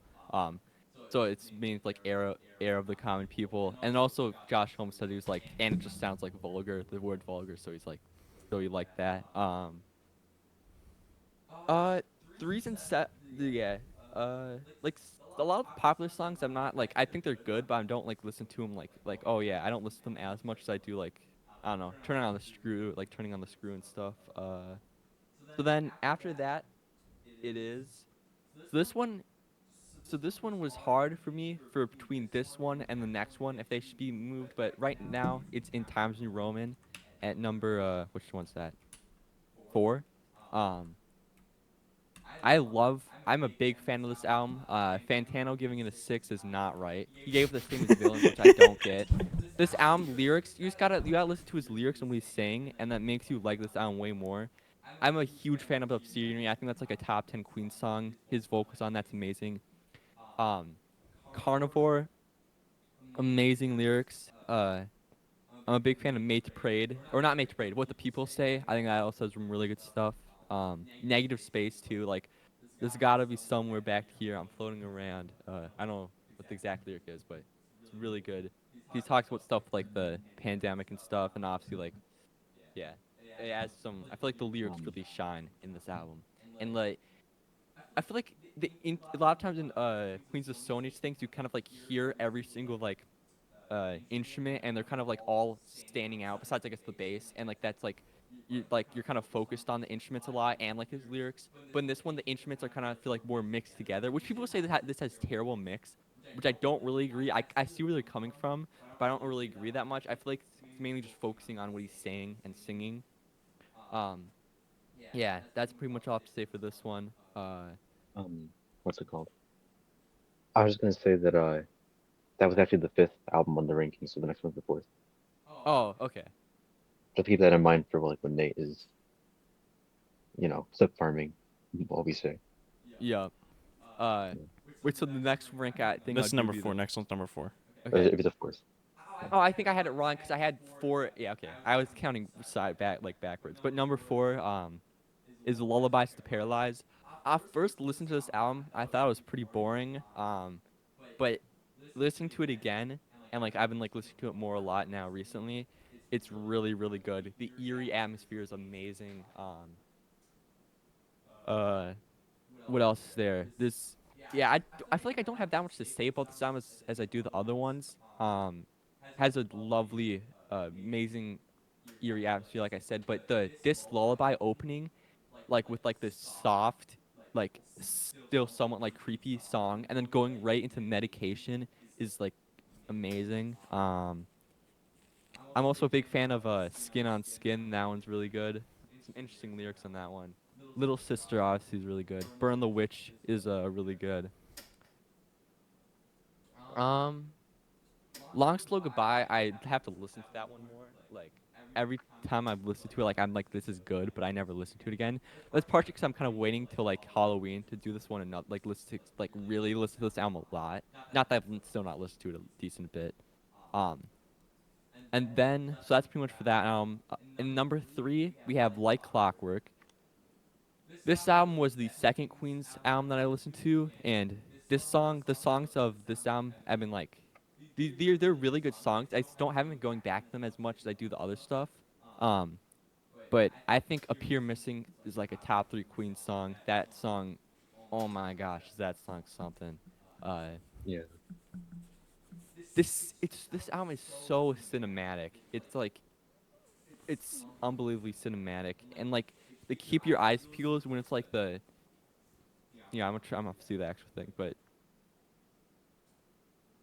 fallen leaves realize they are no friend of autumn, and then it goes into this weird like switch up when it's like goes like the view from hell is blue sky, so ominously blue. I daydream until all the blue is gone.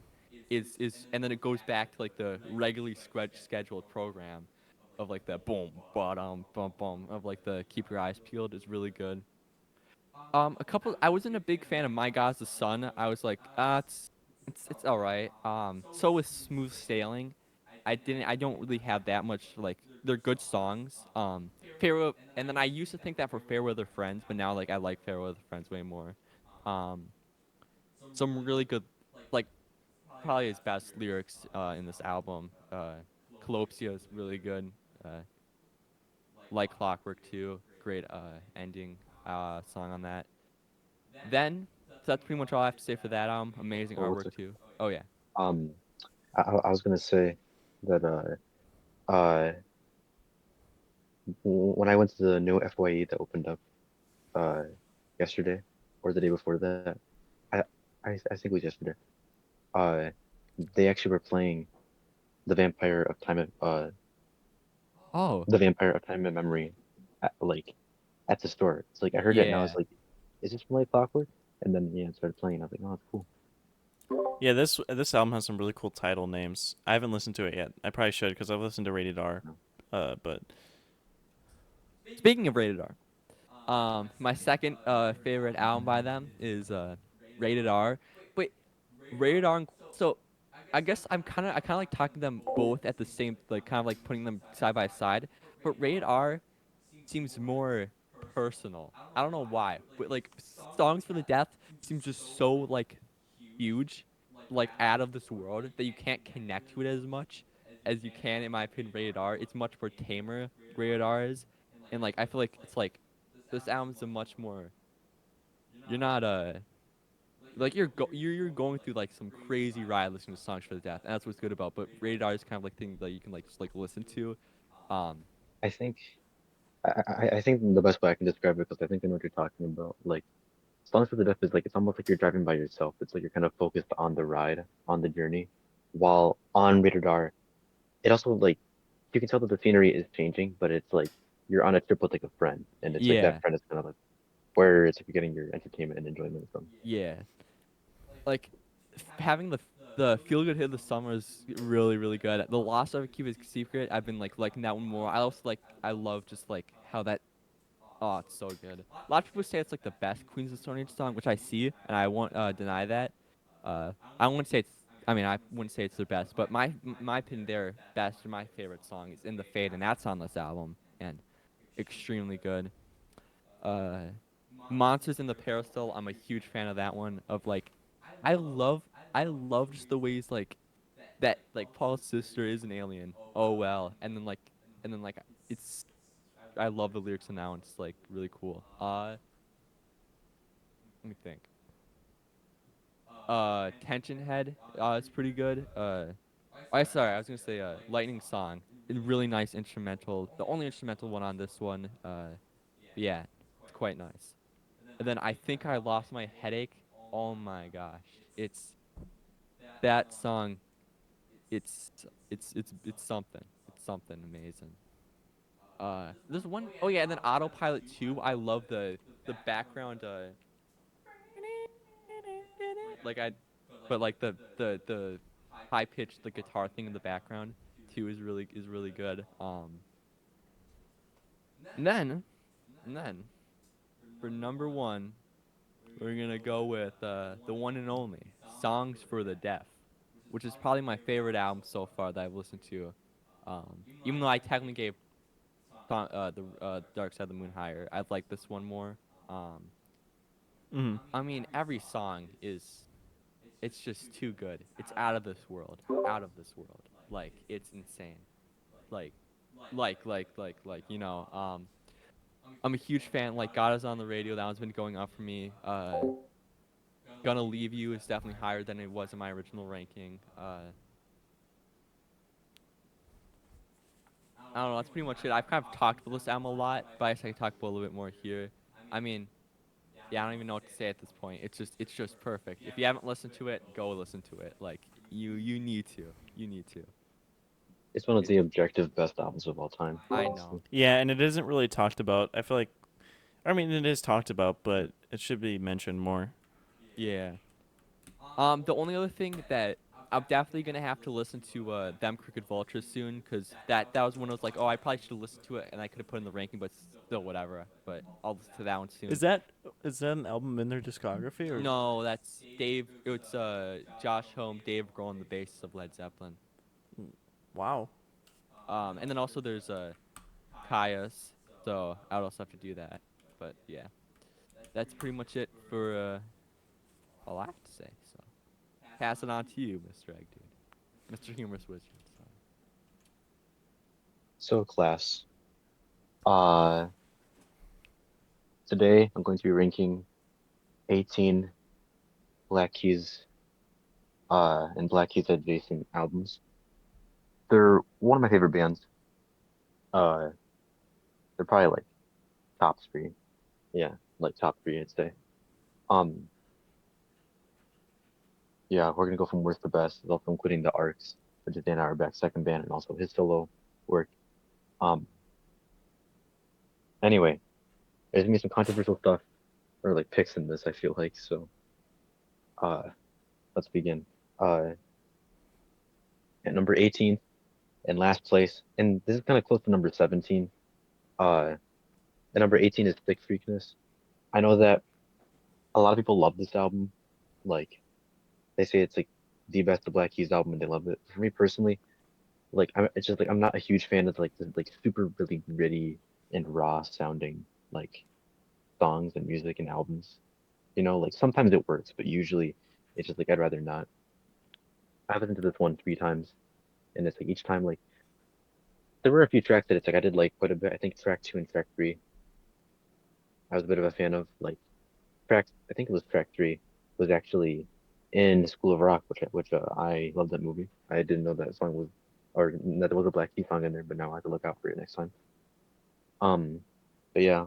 Also, apparently this song was made when it's like they're making this album in the drummer Patrick Carney's basement, and he was getting kicked out or something in like a few hours, in like 16 hours, and that's how much time they had to make the They album like from they scratch, always writing make their it. albums in like the shortest, like the original ones, and like oh, Yeah, okay, yeah, we just have to do this, so we'll do this, and they just do it, and then they just release it. It's and like those are like the ones people are like, oh yes, this peak, which I don't have a problem with because I understand like their like the liking of like the old sound, and I get that, yeah, but it's just obviously different than the new stuff.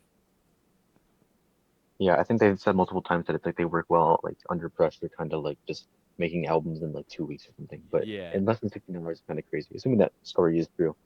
I heard it like once. Anyway, 17th place is the big come up. The only reason really I really place it above Stick Freakers is that it's like I feel like there's like some more interesting stuff going on, like uh what's it called? Uh I'll Be Your Man. I think that might be what it's called. Um that one sounds good live. I like how that one sounds live. And also I don't know if it's on physical versions, but on streaming, there's 240 years before your time where it's like 20 minutes of silence in the Oh yeah, that one middle was crazy. of the final tracks. Yeah, and there's like a sample too on there. It's like instrumental, basically. Pretty interesting, but again, not a huge fan of that. It is kind of uh like it something I notice is that it's like it sounds like Dan Auerbach's voice. It's like the older he gets, it's like it's almost like the younger he sounds. Like in these like first two albums where it's like I don't remember if he was like in his late teens or early 20s, but like he sounded like an old man. While it's like in the newest and like newer albums, it's like it's just like he just sounds younger. Like I don't know, like mid-20s, It's like early aging 30s. I don't even backwards. know. It feels like Young Eagles backwards. Yeah. Um, number number 16 is their cover album, Delta Cream. Again, they kind of went back to their roots, which people like this one out of the more recent releases, because they went back to the roots of more more raw grittiness. Uh, again, not huge on it, and also it's pretty long. It's like an hour long.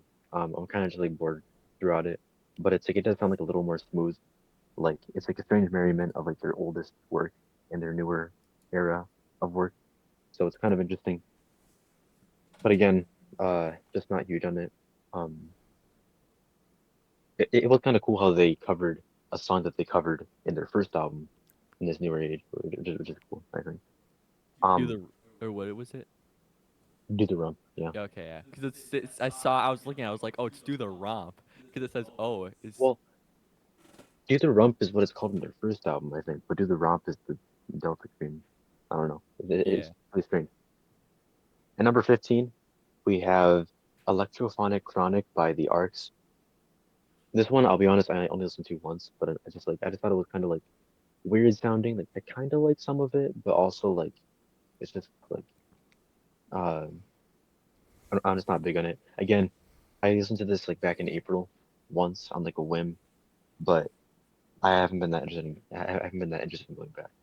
So maybe someday, but for right now, yeah, it's just kind of strange. Also a big leap from their first Arcs album, but then again, that is kind of what makes it a side project and like being able to take those leaps is interesting. Um, number 14 is Magic Potion. This one, uh, this one kind of felt like to the Black Keys, like what is Arctic Monkeys Suck It and See, where it's just like not talked about that much. It has a cream colored uh album cover, but going into it, the first three songs are really good. I really like the first three songs. I also know that this song had some production issues, which I can kind of hear. Um, with like yeah, there's just like well like there's no bass, but then again they didn't really have bass that much back then anyways, so Yeah, it's not apparently like they didn't have a it's too base. different I think it's when I'm assuming Attack and when Release when Danger they must come got in. their first Yeah, bass player. yeah. Well, I think Dan still plays the bass when they do it Uh-huh. on their albums. It's just that back then they tried to keep it like as plain and simple as possible. But Mm-hmm. um, again, first two songs are great. Uh, the what's that song called? You're the One sounds beautiful. It's very sweet, also somber. I like it a lot. But then after that, like apparently a complaint that I hadn't seen until after I listened to it is that a lot of the songs in this album sound the same. Which after that I could very much see that. Like it was kind of just like being stuck in like a sea of like just kind of like bland. Like it wasn't bad, but it was just like not much stood out. So I, again, I listened to it like a couple times, like I think two and a half or three times. And I haven't been that interested in going back. But what's weird is that the song "The Flame," which is in like the second half of the album, it showed up in my algorithm while I was listening to YouTube Music, and I was like, "Wow, this is really, really good." It's probably like my second favorite song on the album. But when I heard it on the actual album when going through it, it didn't stick out that much. So kind of weird how songs do that. I wonder what other songs on there I would like more if I just listen to it separately. But again, that doesn't really make a good album if it's like songs only sound good if they're separate, you know? Yeah. So it'll stay at 14 for now. Number 13 is Tulahoma. This is the kind of like underrated fan favorite I've seen. Again, I'm not huge on that kind of sound, but it was consistently like pretty good sounding. But again, like for me, there wasn't that many standouts. Maybe the first track was like kind of like a standout, I guess, for like my favorite. But again, it kind of stayed just like like consistently good, but like not really like that many that reached like above and beyond for me. Mm-hmm. Although the message from the message from Junior's widow was a pretty sweet thing to hear in the second to last track. Uh, number 12 is Waiting on a Song by Dan Auerbach. This one came out 2017. And it's kind of interesting because this was before the Black Keys came back, and I can kind of hear like this new style of like a bit more like poppy, like uh, a bit more poppy, kind of like newer style of singing, where it's like he sounds younger. Uh, this album kind of sounds almost like it was made to be like a movie soundtrack, Well, that album and cover with all obviously the like leaves. So. yeah, um, yeah, it's like he's sitting like a forest. It kind of reminds me of like being out in your guys' backyard, kind of Mhm. in the cover. But Yeah, just I saw that album cover. I was like, dang, I kind of want to listen to it now. overall, I guess there were two tracks that were pretty good. I think like consistently, it's like it ranged from like all right to pretty good with like two tracks that it's like I could see myself putting on like a playlist. But it's nothing too crazy. Uh, it was kind of it was kind of interesting to see it from like later in their hiatus from the Black Keys. Um, number 11 is Dropout Boogie. Uh, this one is interesting because this was actually the first Black Keys album that I was there for the release of, you know? Like I was like, oh hey, this just came out, let's listen to it. So it's almost like a Mhm. little nostalgic almost. But that being said, this album's kind of like painful for me because again, like there's that like being like my first like Black Keys release album that I was there for the release of. But also, uh, three of the songs are really, really, really good. Like probably like I don't even know, like top 30 Black Keys song, maybe. Mhm. Like like those three being in the top 30. One of them could even be like top 10, top 15. I'm not sure. Um, but then the others are just kind of like meh. Like they're kind of good, but also it's just like a massive tone shift. Like just like they had two different ideas of what to do. Like almost like they were like, okay, well like let's give people what they've been asking for with like the older style of like sounding uh of like the older Black Keys sound that they kind of explored a bit in Delta Cream that people like. But then they also had like some leftover songs that sound kind of El Camino-ish, and they tossed those in there too. So I hear the really really good tracks and I'm like, wow, you know, I might have been wrong about this album.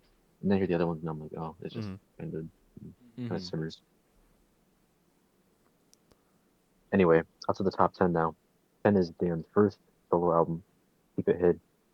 It, it came out in 2009, and it's I can kind of see that like it sounds like nostalgic even though I've never heard it before. It sounds like something it sounds like something that did release. It sounds like something that released in 2009, but that I would have listened to in the car when I was younger, like in 2013 almost. It's kind of hard to explain, but it also sounds almost like desert-ish too. Like not exactly like Queens of the Stone Age type like desert rock, but like just kind of like calm a little bit. Uh huh. Anyway, I do like that one quite a bit. A few standouts for me are on there. Uh, number 9, Turn Blue. One, it's like I've tried listening to it a few times, but it's like every time I get kind of cut off. Well, not every time. I listened to it once in the winter, and then I was able to re-listen to it without getting interrupted um a few days ago. And there are a few like songs that I do really like on here, like 10 Lovers has a really really sad like line in the outro um about how because this album was kind of uh like a big like almost like venting of emotions because this was for Dan Auerbach's uh first divorce.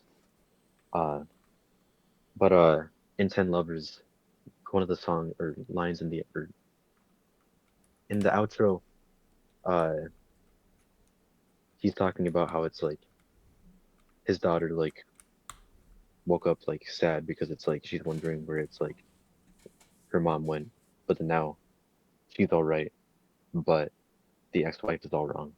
Uh huh. So it's kind of some hard-hitting stuff. Uh, Fever, I know it's like a big song for them, but I like Fever more than probably like any song off the El Camino. It's really really good. Uh, Especially when the lyrics are hitting. It's yeah, it's like it's like that. My mouth's really dry. That's one of those songs that like when it comes on, I kind of just like have to like turn the volume up like Mm-hmm. higher What than song? usual, you know. Fever. Fever, Oh, Fever. Yeah. yeah, great beat, great bass line too. And our Prime is also kind of unique sounding and it sounds really good, I think. Uh, Turn Blue, the title track, is also really good. Same with Bullet in the Brain. I like the little like strange sounds in there. Overall, I could see how this could be like a little polarizing among their other albums. I'm not as huge on it as some people are because there are some tracks where it's kind of like it gets a little bit like just okay or all right. Uh, Weight of Love, unfortunately, I'm not too huge into. I do like it, but it's not as much as everyone else like loves it. Mm-hmm. But again, being 7 minutes, I don't really feel like the length is like a detriment, which is good. Anyway, here is where we start going to like the like good stuff. Like it's like it's like these albums I go back to because it's like I know I like them and not just because I'm interested in seeing any new things I could uncover that I could like about them. Like these, it's like I know that I do like them. Number 8, Black Rock. Really interesting collaboration. This was really underrated, like not talked about at all. But there's some big names in here, like most of that. Um, but yeah, you can definitely hear the brothers like that. It's like this came out like before they made Brothers because it's like it sounds like in the instrumental it sounds very Brothers like for like their albums, you know, like their album Brothers. Um, Mm-hmm. but yeah, but and also it's like it's not just like guitar and drums. Like sometimes like Dan has like some of the vocals on like a few of the tracks at the end, and then also some other like interesting instruments are thrown in there too.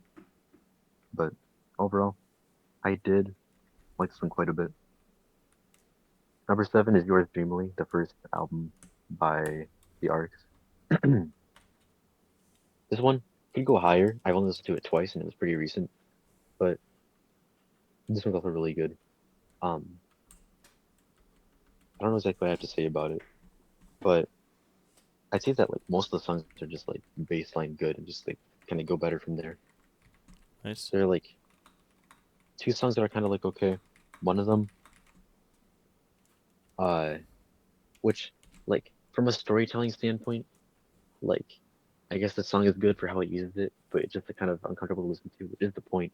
But it's like there's like some specific sound effects throughout it, Uh. which can make it uncomfortable. And Yeah. and it's like it transitions into the next track with like I think it's like three ladies saying like, oh yeah, that it's like they can't fake it, they have to like be in the moment. Um. Anyway, so aside from that, or like even like yeah, just really good album. Number 6 is Let's Rock. Really consistent. It sounds like the guitars that like put into like a Tesla coil. Um, Yeah. No, nothing. well, no, it's like your camera like turned off, so it's like it must be lagging. It.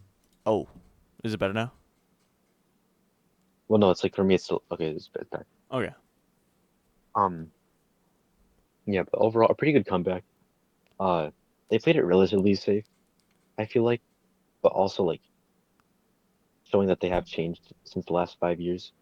Um, Overall, this kind of was like, well, I was gonna say that it was my album of the summer, but I had a lot of albums of the summer. So Uh huh. all in all, uh, this is really good. I remember like just like I listened to it like a bunch the first week that I listened to it, and I was like, okay, I have to stop. I can't overdo it. But I just kept going back. It like this album is like a chocolate. It's very addictive. Like you know that it's like it's not exactly a full meal. Like some things are like not there that you should be getting.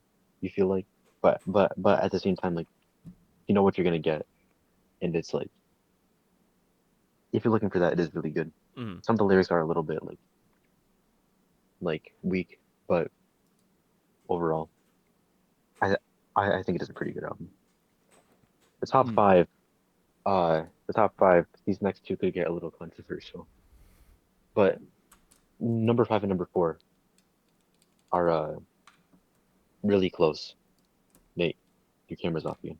For me. Mine, see, I see him. You see me? It no, it's like it has like a little like bad connection thing at the bottom. But I don't know. It's better now, or no? Okay, yeah, it's back now. Okay. Number 5 is Rubber Factory. This is a pretty good rock album while also still staying true to like the blues roots from their first two albums. Yeah. Also, I love the cover. It's probably my favorite album cover of theirs, maybe. It's Yeah, just the like album it's cover is cool really because cool. Yeah. I've seen so many stories online about like people like buying this album and being like, oh hey, that's the place where I used to work. Oh hey, I bought this album and then I walked out of the record store and I saw that same street that's on like the back cover. Like just like a bunch of cool stories of people that lived like in Akron, Ohio, where the band is from. And this is their third album. It came out after Take Freakness, which is the one where it's like they couldn't record in the basement anymore, so they rented like a kind of abandoned like rubber tire factory, which is why it's called a rubber factory. And for some reason, this album sounds like higher quality than their first two. But maybe they got better equipment, but they're in like a rubber tire factory. How did they make Yeah. it sound like Bro, good, you albums with know? like cool backstories to like what they done to like do it kind of like definitely makes me appreciate the like albums a lot more. Yeah, for sure. And like I know that uh Pat in an interview, which they have some like really crazy and like funny interview stories. But Pat was talking about how in some rooms in the factory that there's just like a mist that like lingered around, and like there's all this like dangerous like machinery, and it's like there's even like and it's like they'd put like some of the amplifiers in like old sinks or something like that. Overall, this album, the first half is really consistently good. 10 a.m. Automatic is amazing. The opening track is also like just like what's that like weird like cinematic like get like guitar whining in the outro, I guess, with like the for like half a minute. Yeah. Really cool. Um, Also, Girls on My Mind is pretty good. Really good.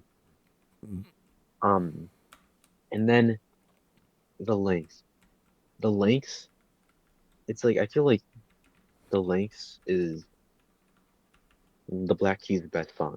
I wouldn't say the best Black Keys song because it's like it doesn't sound completely like them, which isn't a bad thing, but it's like when you think of someone's best song, you would like stick something that sounds like more like them, I guess. Hmm. But this one was going a bit out of their like it's not even out of their comfort zone. It's just like it seems like they almost like just like stepped up. But every single thing in that song is absolute perfection. The vocals, lyrics, the length of the song, pun not intended. Like it's like there's one guitar that sounds like almost like heartbroken but still full of love, like kind of like hold it together. And like and then like the other guitar that comes in and it sounds like it's crying. And then it's I like know. the drums that it's Echoey like just drums, sound yeah. like I mean it's everything like kind the of sounds echoey in drums, this album, but yeah. yeah. But the drums, they sound like that feeling of I gotta keep moving forward, like just like keep moving forward, like that kind of feeling. And it's just like Yeah. everything about it, like No more just like talk taken from this pain. I love that. Like the no more talk is like it's too good. Too good. Too and good. it's You like haven't even heard it yet, right? Nope. Nate hasn't heard it yet. No, Nate, you need to listen to Rubber Factory, Like and also Yeah. Attack the doesn't Music. even matter how much you did. Like even if you don't like any of the other songs on Purple Factory, which I mean I do, but like you got like it's worth it no matter what just to listen to this song. Like Yeah, it's the Lynx it's is like just amazing. one of the best songs ever. I feel like it's just like it sounds so sad, and it's just like also like the line like see the moonlight is shining on your Yeah, windowsill, watch it leave as faithful as it came. Like that, it's like it's it's so real, especially like like especially when like the first track of the album is you know what the sun's all about when the lights go out, and then that's yeah. talking about how it's like this like it's like this person like their lover like presumably came in the night and then left just like the moon. Like it's just like it's all just it's such a good song. unfortunately, after the length, I feel like that's when the album kind of like falls off a little Yeah, bit. I'd agree. Like, Besides, I do like Green's Growing So Ugly. That's one of my favorite songs of them, which I know you do not like it at all. But I'm a big fan of that one. yeah. I know it's a cover, but it's I like, mean, yeah. the final track, the final track, which is uh, Till I Get My Way, is amazing. It's like probably a top three track, Yeah. or like at least top four track of the album. Yeah, I'm a, But other than that, like I like the songs that was kind of like okay between the lengths in that final song. Like the transition, like the transition into, or I think it's the transition from Act Nice and Gentle into Aeroplane Blues is cool because they don't really do transitions that much. Well, I guess they did a few in Let's Rock, but that was a cool transition, especially with how Aeroplane Blues kind of starts with almost kind of like yeah. immigrant song by Led Zeppelin with the drums. Um, I really don't Other like. than that, Oh yeah, I really don't like Stack Shot Billy. Like all the other songs, like from I remember, are like oh they're kind of like the ones past like the lengths besides Grown So Ugly. I thought were kind of like obviously I probably really should listen to this album again. But like oh they're not that good. But the only yeah, one I kind of like really just dislike is Stack Shot Billy. yeah, Stack Shot Billy is all right.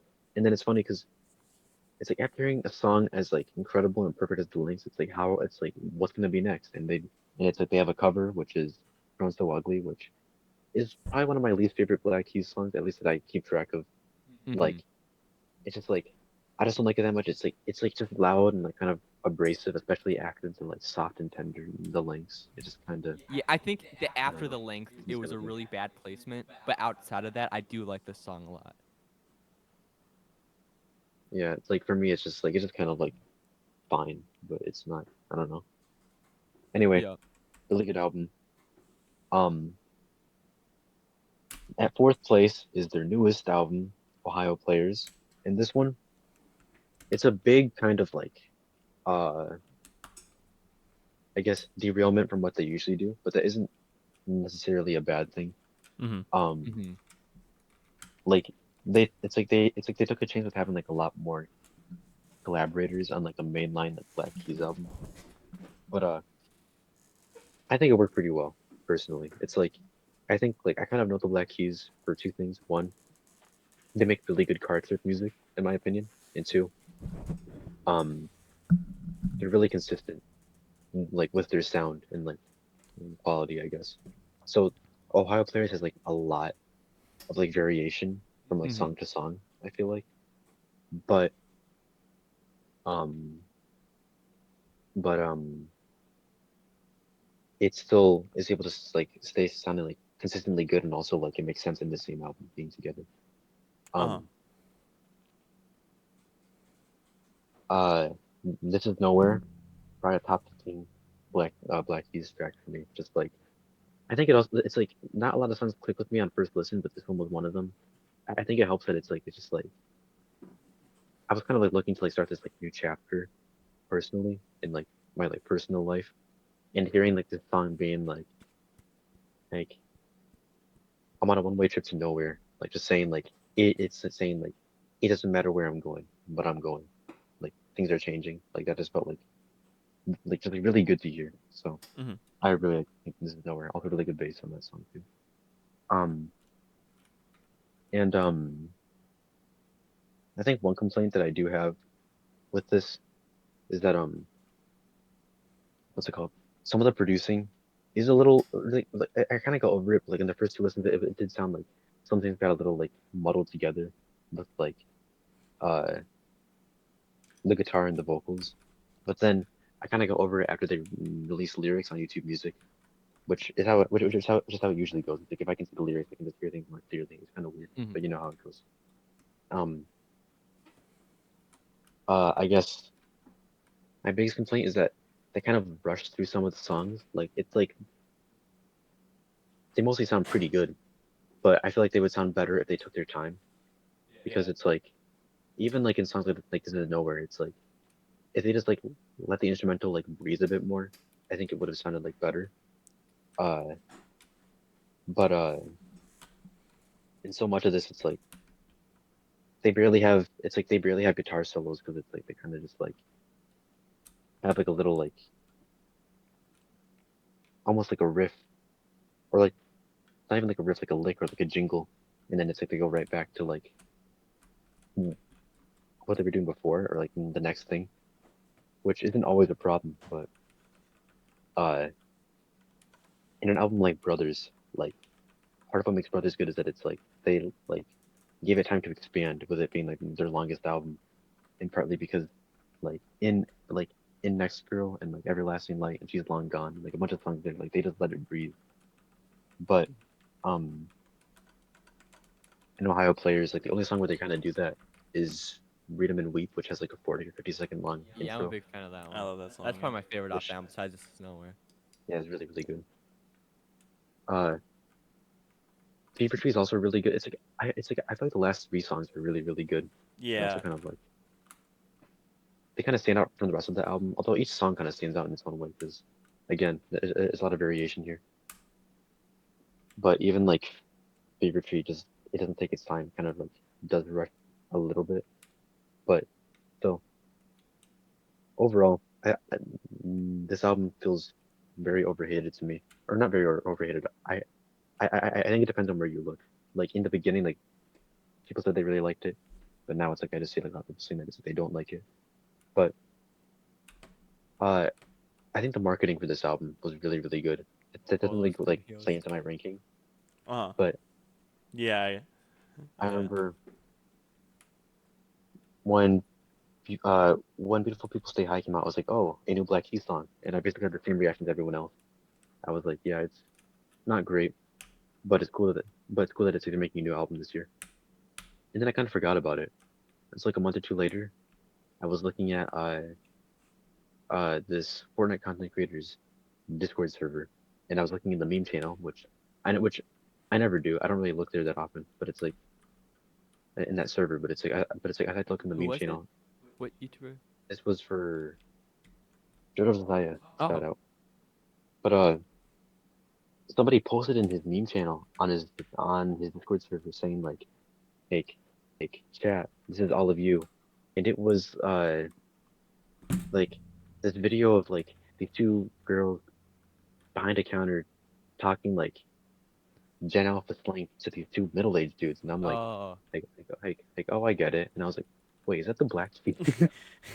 I was so caught off guard Oh my gosh. at Yeah. it's like I had just woken up and it was like a Saturday morning, and it's like I remember that it's like I showed everyone. I showed you guys, I showed my family, and after that I was like really just like really like a lot more focused on the release of Ohio Players, and also help me get you guys into the band. You know, Uh huh. because of like in those videos. those videos. All of those videos. I love them so much. Yeah, Skibidi Toilet Whistler. What did you just say?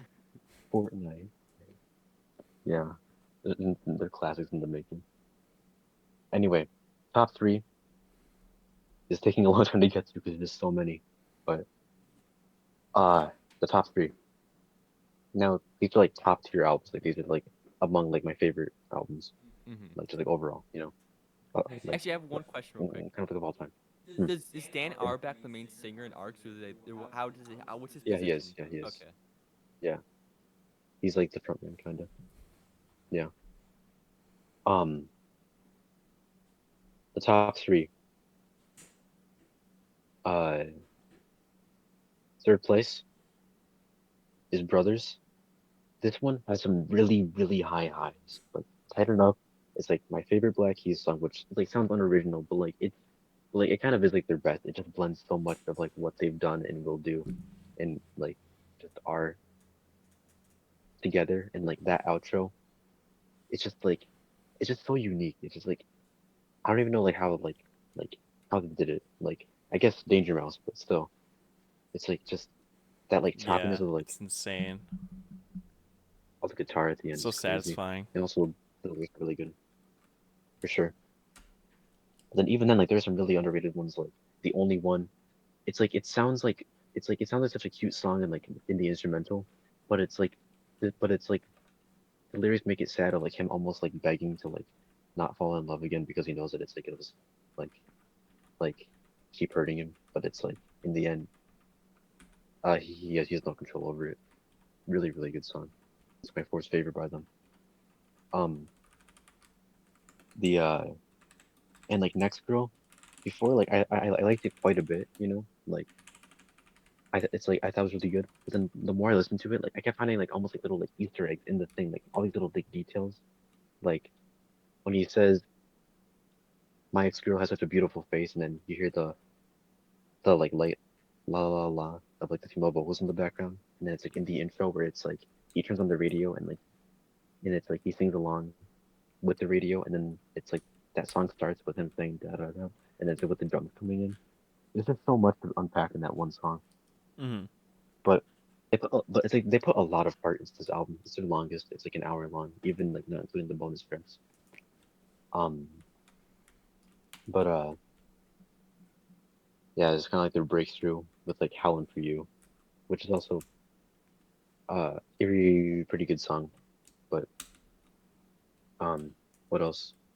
Unknown Brother. I feel like the album should have ended with Unknown Brother, Yeah, just me because too.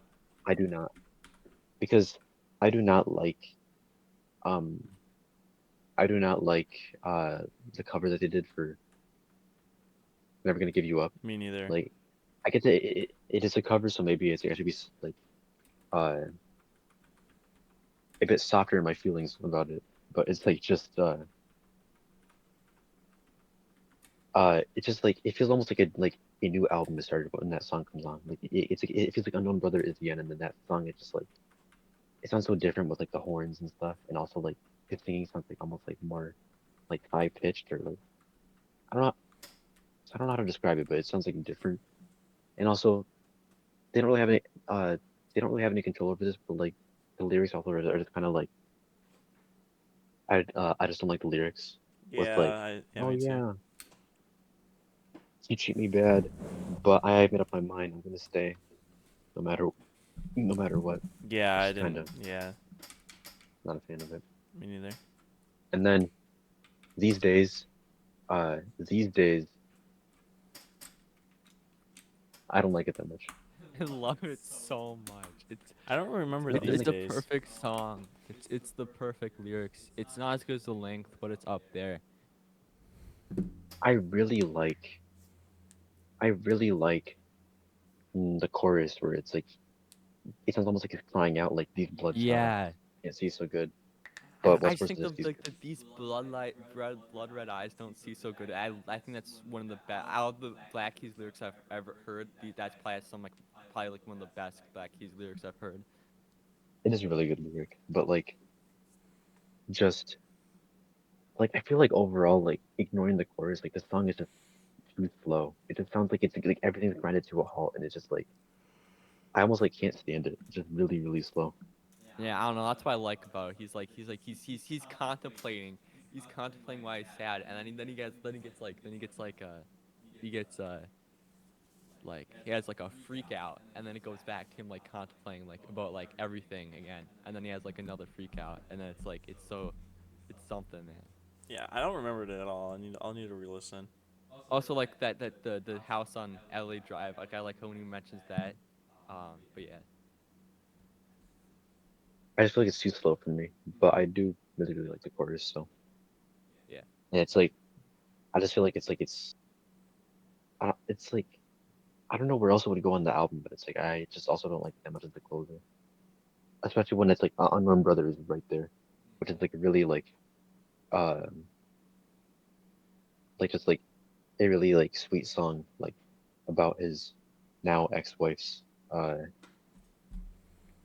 dead brother who has like died before uh uh before Dan married his wife. But then it's like all he has to say uh are like good things, like just like and it like it's just like it just sounds like so good and like sweet, and it's like it would have been like a perfect closing for like an album called Brothers. Anyway, I feel like I'm doing a lot of complaining for like an album that I do really like a lot. Anyway, 10 Cent Pistol, like it just sounds so cool and unique. And again, this comes back to like the taking their time because like it's like a minute long intro, but it sounds so like eerie, but like also like cool. Mm. And it's like he's telling a story almost. It's just Yeah. Then like they do take some almost like swing for the fences like riff with like songs like uh Sinister Kid, I'm Not the One, and like stuff like that where it's like uh it's not even that like they're out there. It's like they're kind of like in the middle of the album thing. They're still good. So like it's it's it's pretty good like middle line kind of. Yeah. Anyway, I really like this album a lot. Um at second place is El Camino. This one, like this album was like the Black Keys for me. Like it was on for like so many car trips, especially like in Chicago in like 2016, kind of just like driving around there. But Actually, like, give me one I, second.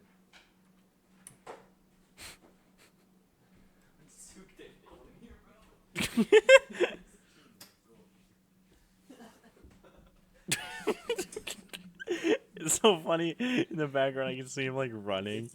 Damn, calling you, bro. Oh, shucks. Bro's yeah, like, but El Camino is like a really good like El Camino is like a really good like car trip album. It's like it even has a car on the cover, you know? But like yeah, it just has like this like sense of like almost like almost like adventure in it. And it is really consistent even though well, it does have a few switch ups because like obviously the big one is Little Black Submarines, where it's like the one moment where it's like it takes a breather. But yeah. then even That's songs like Sister and Nova Baby, like switch things up a bit, and it's like are my two favorites on the album. So the album's really consistent. Like, it's yeah, really good. I love that. it's also interesting like the backstory because like they it's like they kind of blew up in popularity with brothers and they were doing like a bunch of stuff on like talk shows and like live performances and stuff now.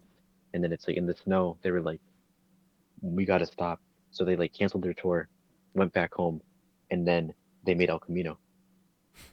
Like that was their way of like just like letting it all out, kinda, you know. They Mm-hmm. made another hit album like a year after their like breakthrough. Um, but it is a really interesting story. Also, it's funny how it's like the title of like El Camino and it's like not having an El Camino on the cover and like that being like an inside joke. That's funny. Also with Pat Carney's brother Michael Carney and like how he's done the like packaging and like design for most of their albums, even Black Rock, except for Dropout Boogie and Ohio Players, because it's like he doesn't do that with them anymore. But he seriously like walked up to any or like he seriously like drive up or like run over to any of these cars that he saw just like parked in the street or like for sale, and he'd run up to it and take a photo in that same like framing, and then he'd have it as like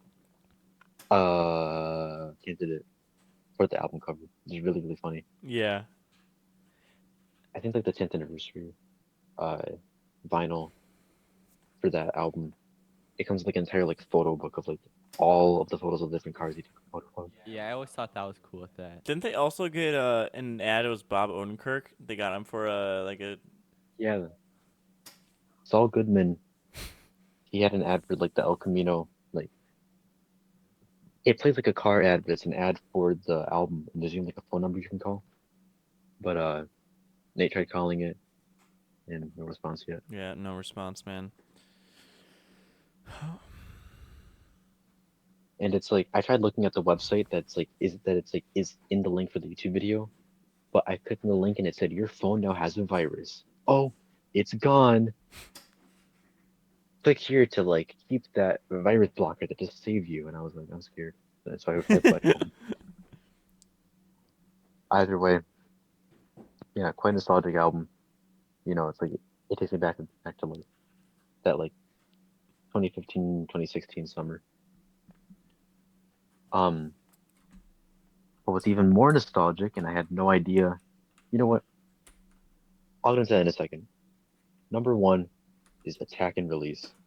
This album, like, I did not realize that this was the Black Keys. Like, it's an album that it's like I listened to like back when I was like 5 or 6. Again, on car rides. Like, I remember it being like that sort of like in between of like winter and spring, and it being like cloudy and like kind of cold, but not too like chilly. And it's like having this in the car, Mm-hmm. and it's like I mostly remember like Psychotic Girl was that iconic piano riff with the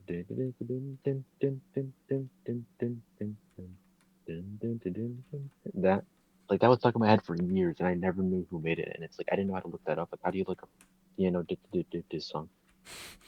So then, so then I was like, well, after I was looking at El Camino more, like at the end of last year, or no, no, at the beginning of this year, I was like, well, I should see what other like top songs the Black Keys made. And I saw Psychotic Girl, and I play it, and that piano riff is in like the first like 5 seconds, and I'm like, wait, this is they made this song? There's a bunch of other songs that were kind of nostalgic that were like in the album too. So then I knew that they had that CD at the CD store that I go to usually. So then I made plans to go there and buy it. But then before going to buy it, I was like, you know what? I should probably listen to it. And it's like I'm sure like since there is nostalgia, like I'll probably like it. I put it on, and it was like, and it's like I was like sitting on the floor as I listened to it this time, and it was just like it's like my entire life I was sleeping, and dreams that I had of being awake were like these nostalgia blasts of me listening to this album, but then actually hearing it as like a mature, conscious teenager, and like hearing these lyrics, hearing like these instrumentals, hearing the production, hearing all of it, it felt like I finally woke up. Mm-hmm. Like this album was this is like it was incredible. Like everything, Yeah, like it all hit so well. this is also probably my favorite Black Keys album because I like their old sound and I'm a big fan of like that. And I'm not always the biggest fan of like their but like so I like a lot of like like I said like the older sound like grittier sound and like not as much the like I like the catchiness of the new sound, but I feel like the instrumentals like it's like not that like special for some of the songs. But the Attack and Release is the perfect thing of great choruses but still has that good old feel to it. And that's why I think I'm a big. That's one's probably my favorite. And it's like, yeah, I'm a big fan of all the songs on this one, pretty much. A couple I don't like, not like dislike, but like just aren't as big of a fan of. Yeah, and this album wasn't even like supposed to be made because it was like their first one with Danger Mouse, and it's like apparently the Black Keys and Danger Mouse were gonna work with someone else on like a project like an album, but then that got canceled. So then they were like, well, we're here, we might as well work. And I think they and it's like I think that it's like they were in like some cabin or something that was like it's kind of like a broken down studio. It's their first time like making an album in like an actual studio, and also with a producer. And it's like this like broken down cabin in the middle of nowhere, kinda, but it's like it is a studio. I think that's how the story goes. So it's kind of interesting. But Mm-hmm. anyway, the drums on this album are amazing. I love the way the drums sound so much. The vocals are incredible. They carry so much emotion and like impact. And the lyrics, like every lyric hits. Except for except for I Got Mine, but I'll talk a bit more about that in a second. And like also like the production, also incredible. It sounds like you're in like a haunted house almost, but it's like it's all in your head about like this like heartbreak and stuff. It's also like obviously it's like the guitar and the other instruments are really good too, like and uh the flute in the one song I can't remember the name of, but I can't remember the name of it, but it's like this one song has like a flute intro and it's pretty unique. Um, but yeah, Nice. uh, like the first track, which I also can't remember the name of, I always forget this one, but it's such a good opener, and it's like like it builds up and builds up until it's like right as it reaches its climax, it's like it dies down and it hits you right in the face with like the giant like sounds really good. Also, the opening line, it's like it says it's different in like everything like on Spotify, on YouTube Music, on Genius, in the lyric booklet, it's all different, but I think the one that I thought that's like my favorite is the opening line being just like time, but you can still feel the shame, even though I think the actual lyric is supposed to be just like Yeah, dying, yeah, we had a but you can still feel the conversation shame. about that. Uh huh. How it was like Yeah, different on every single platform that you would look on. If you looked on Google, on Genius, on Spotify, on YouTube Music, it would all say something different. For like the opening lyric and like a decent amount of the lyrics on that song. But then we finally looked at yeah. like the booklet, and I'm pretty sure that it was the Spotify one that was correct. I'm pretty sure it said that it's like the official lyric is just like dying, but but you can still feel the shame, which is still a good lyric. Feel the But same. just like time, huh? It was feel the same, It's or it's just like dying, but you can still feel the shame. uh-huh. But on YouTube Music, which is like my favorite version of this lyric, is just like time, but you can still feel the shame because because it's like time is running out, and this person is just like time. They're running out, but they still feel the shame, which time doesn't feel shame because time keeps going. But this person feels the shame as they're running out, like time. Yeah. I like That's it's how I kind of interpreted it, funny and I though. love it. Like how it's like Yeah, you Yeah. can say it with enough like thing like numerous things got it wrong, but they're still all good lyrics, even though like they all have something different. yeah. But So because I also feel like ain't it just like dying, except you can still feel the same is also like a pretty good lyric too. yeah. Um, and then, it kind of unpopular opinion. The second song, I Got Mine. People say that this, like, I Got Mine is like the defining song of Attack and Release because they love it so much. But this song sounds the least like Attack and Release. Like, Ooh, what song? this song I got mine. sounds, Oh, I'm a big fan of I that got one. mine. But like this one sounds like it was made for Magic Potion. It was just like a leftover kind of. So then it's like they kind of squeezed Danger Mouse's production in during like the solo like kind of like bridge, which sounds really cool and is like it's like my favorite part of the song.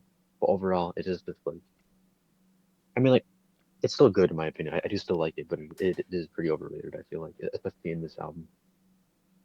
Uh, Strange Times, like Strange Times is like a top five song by them. Like I love the way the drums sound like the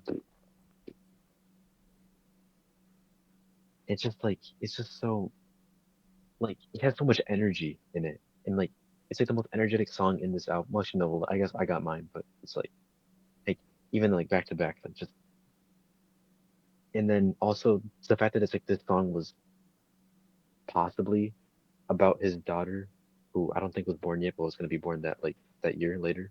Mhm. This was also pretty cool. Psychotic Girl, incredible lyrics, like the flow is insane. The piano riff, the production, it sounds so creepy, but like also just so like and then like also that part where it's like he was um and then like also that part where it's like like fighting for air on the ground. Oh no. And like it goes into that creepy ooh, as he says it. Yeah, yeah. That Really, really good. listen to Psychotic Bro, I Psychotic gotta Girl is listen to this so. album, man. I've been telling yeah, it's like it's so good. And then like just like after that and then after that lies.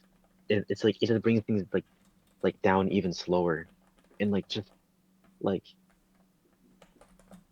just like it's like I already knew that lying was bad. Obviously, like lying is not a good thing.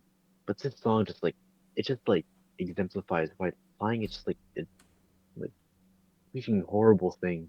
Like in this song, like I never thought that it's like Dan Auerbach's voice would squeak, but it's like in the final verse, like his voice squeaks, like just like talking about how it's like he wants to die without pain because of like all these lies Damn. and it's like all of the deception he just can't maintain. And then it's like he starts like following lies.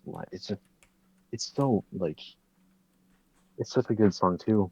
And then like after that, it goes even slower with Remember One Side A. There's I like my love least the favorite song on the song. album, but it's still good. It's still Yeah, I good, love but it's like the weird noises in this album and like background like vocals, like that like weird like background thing. I love that.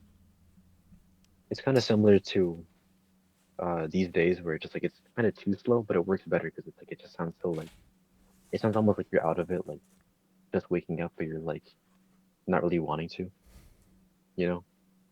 Uh-huh. And then it goes into re- uh, re- uh, remember when side B, which is the same song, like lyrics wise, but it's like oh, yeah, also in another thing about side A is that it's cool how it starts off with the first 20 seconds is like electronic drums, but then it's like it transitions like seamlessly, flawlessly into like the actual like real and physical drums. The side B is like crazy, like super energetic, like a crazy like lift up, but it flows so well on the album. Um, and then just the same old thing. Um,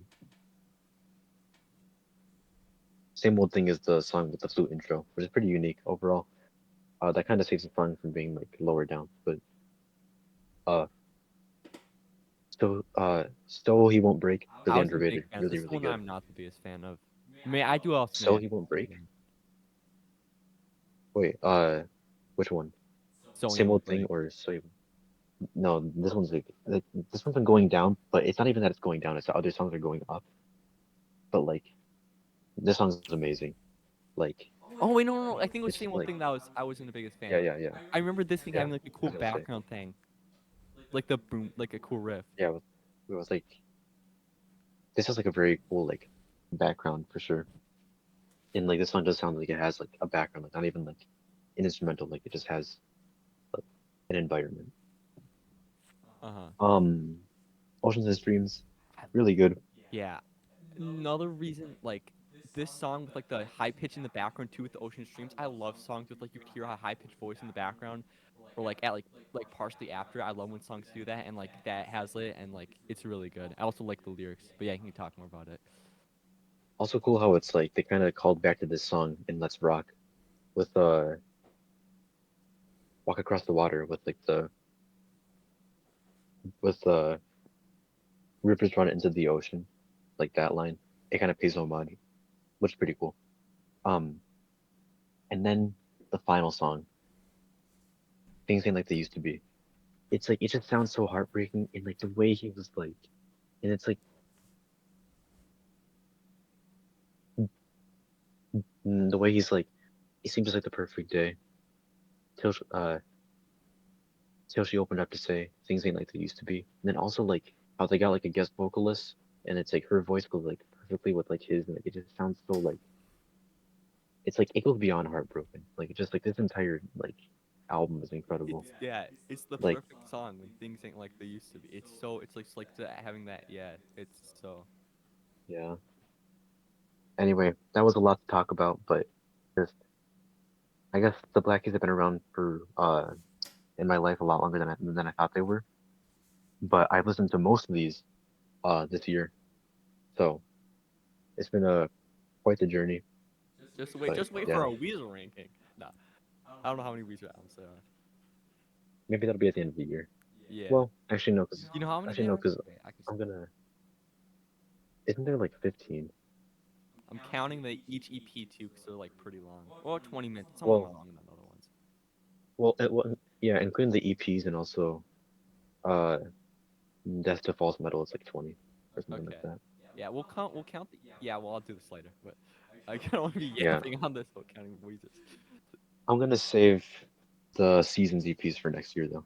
I Oh, think okay, they that go makes along sense. with the seasons. But Just anyway, the bottom ones, which is um, weird. I think it's because it's like one has like a swear and the other doesn't. Like, one No, of the but the songs other is one is explicit. 1 hour and 8 minutes long. So I don't know, a little funky. That doesn't. Yeah, that seems kind of messed up. I don't know. It might be all the seasons in one. I don't know. Oh yes, it is. Anyway, Each one adds. Okay, yeah, that's what that is. Yep. so that was my Black Keys ranking. Yeah, they're definitely a top three band for me. But what's it called? The I guess there's two more things I want to talk about in this podcast. I know it's going long again, but there's two more things I want to talk about, or us all to talk about. Mhm. One is that last weekend, no, last weekend, yeah, like last week slash weekend. we went to my first concert. Oh Oh yeah. yeah, the Spoon concert. Oh, and that's another album that I forgot First to talk concert. about. I listened Yeah. to Lucifer on the Sofa by Spoon, which is a relatively small. I mean, they have like a million monthly listeners, I think, but it was really good. I definitely need to re-listen to it and listen to the other stuff. And it was also cool Yeah. seeing them in person. I guess real quick, Weezer has 18 albums. I counted the season albums as 3 because it's an hour and 30 minutes in total, and each Weezer album's usually around 30, so I just count them as 3. Mhm. But if you guys want to know that, you're welcome. But we can talk about Interesting. Yeah, but Spoon put on a great performance.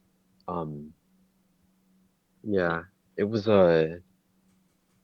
it, yeah, I guess it was like it was like one huge room, but like not like a giant place, so it's like it felt also like pretty like close, which is nice. Yeah, Um, but yeah, but there were like also posting posters around the venue of its like uh artists that have performed in the under that place in the past, which is cool to see because again I haven't really been to like a place like that before. But yeah, but Spoon like they made like a bunch of songs that were like nostalgic and it's like I didn't know they made like the Underdog. I uh I I recognize that song from Spider-Man Homecoming. I've been looking for that song for like a long time, but I never knew what it was called. So it's cool that now I know. yeah. That song is Um, really good. yeah, Yeah. yeah. yeah, with the horns. I think my But yeah, favorite. I forgot. I keep forgetting what the title is. Wait. I turn my camera. I turn my camera off. That's probably my favorite song, by them, so far. I mean, I haven't listened to their catalog and other albums, but yeah.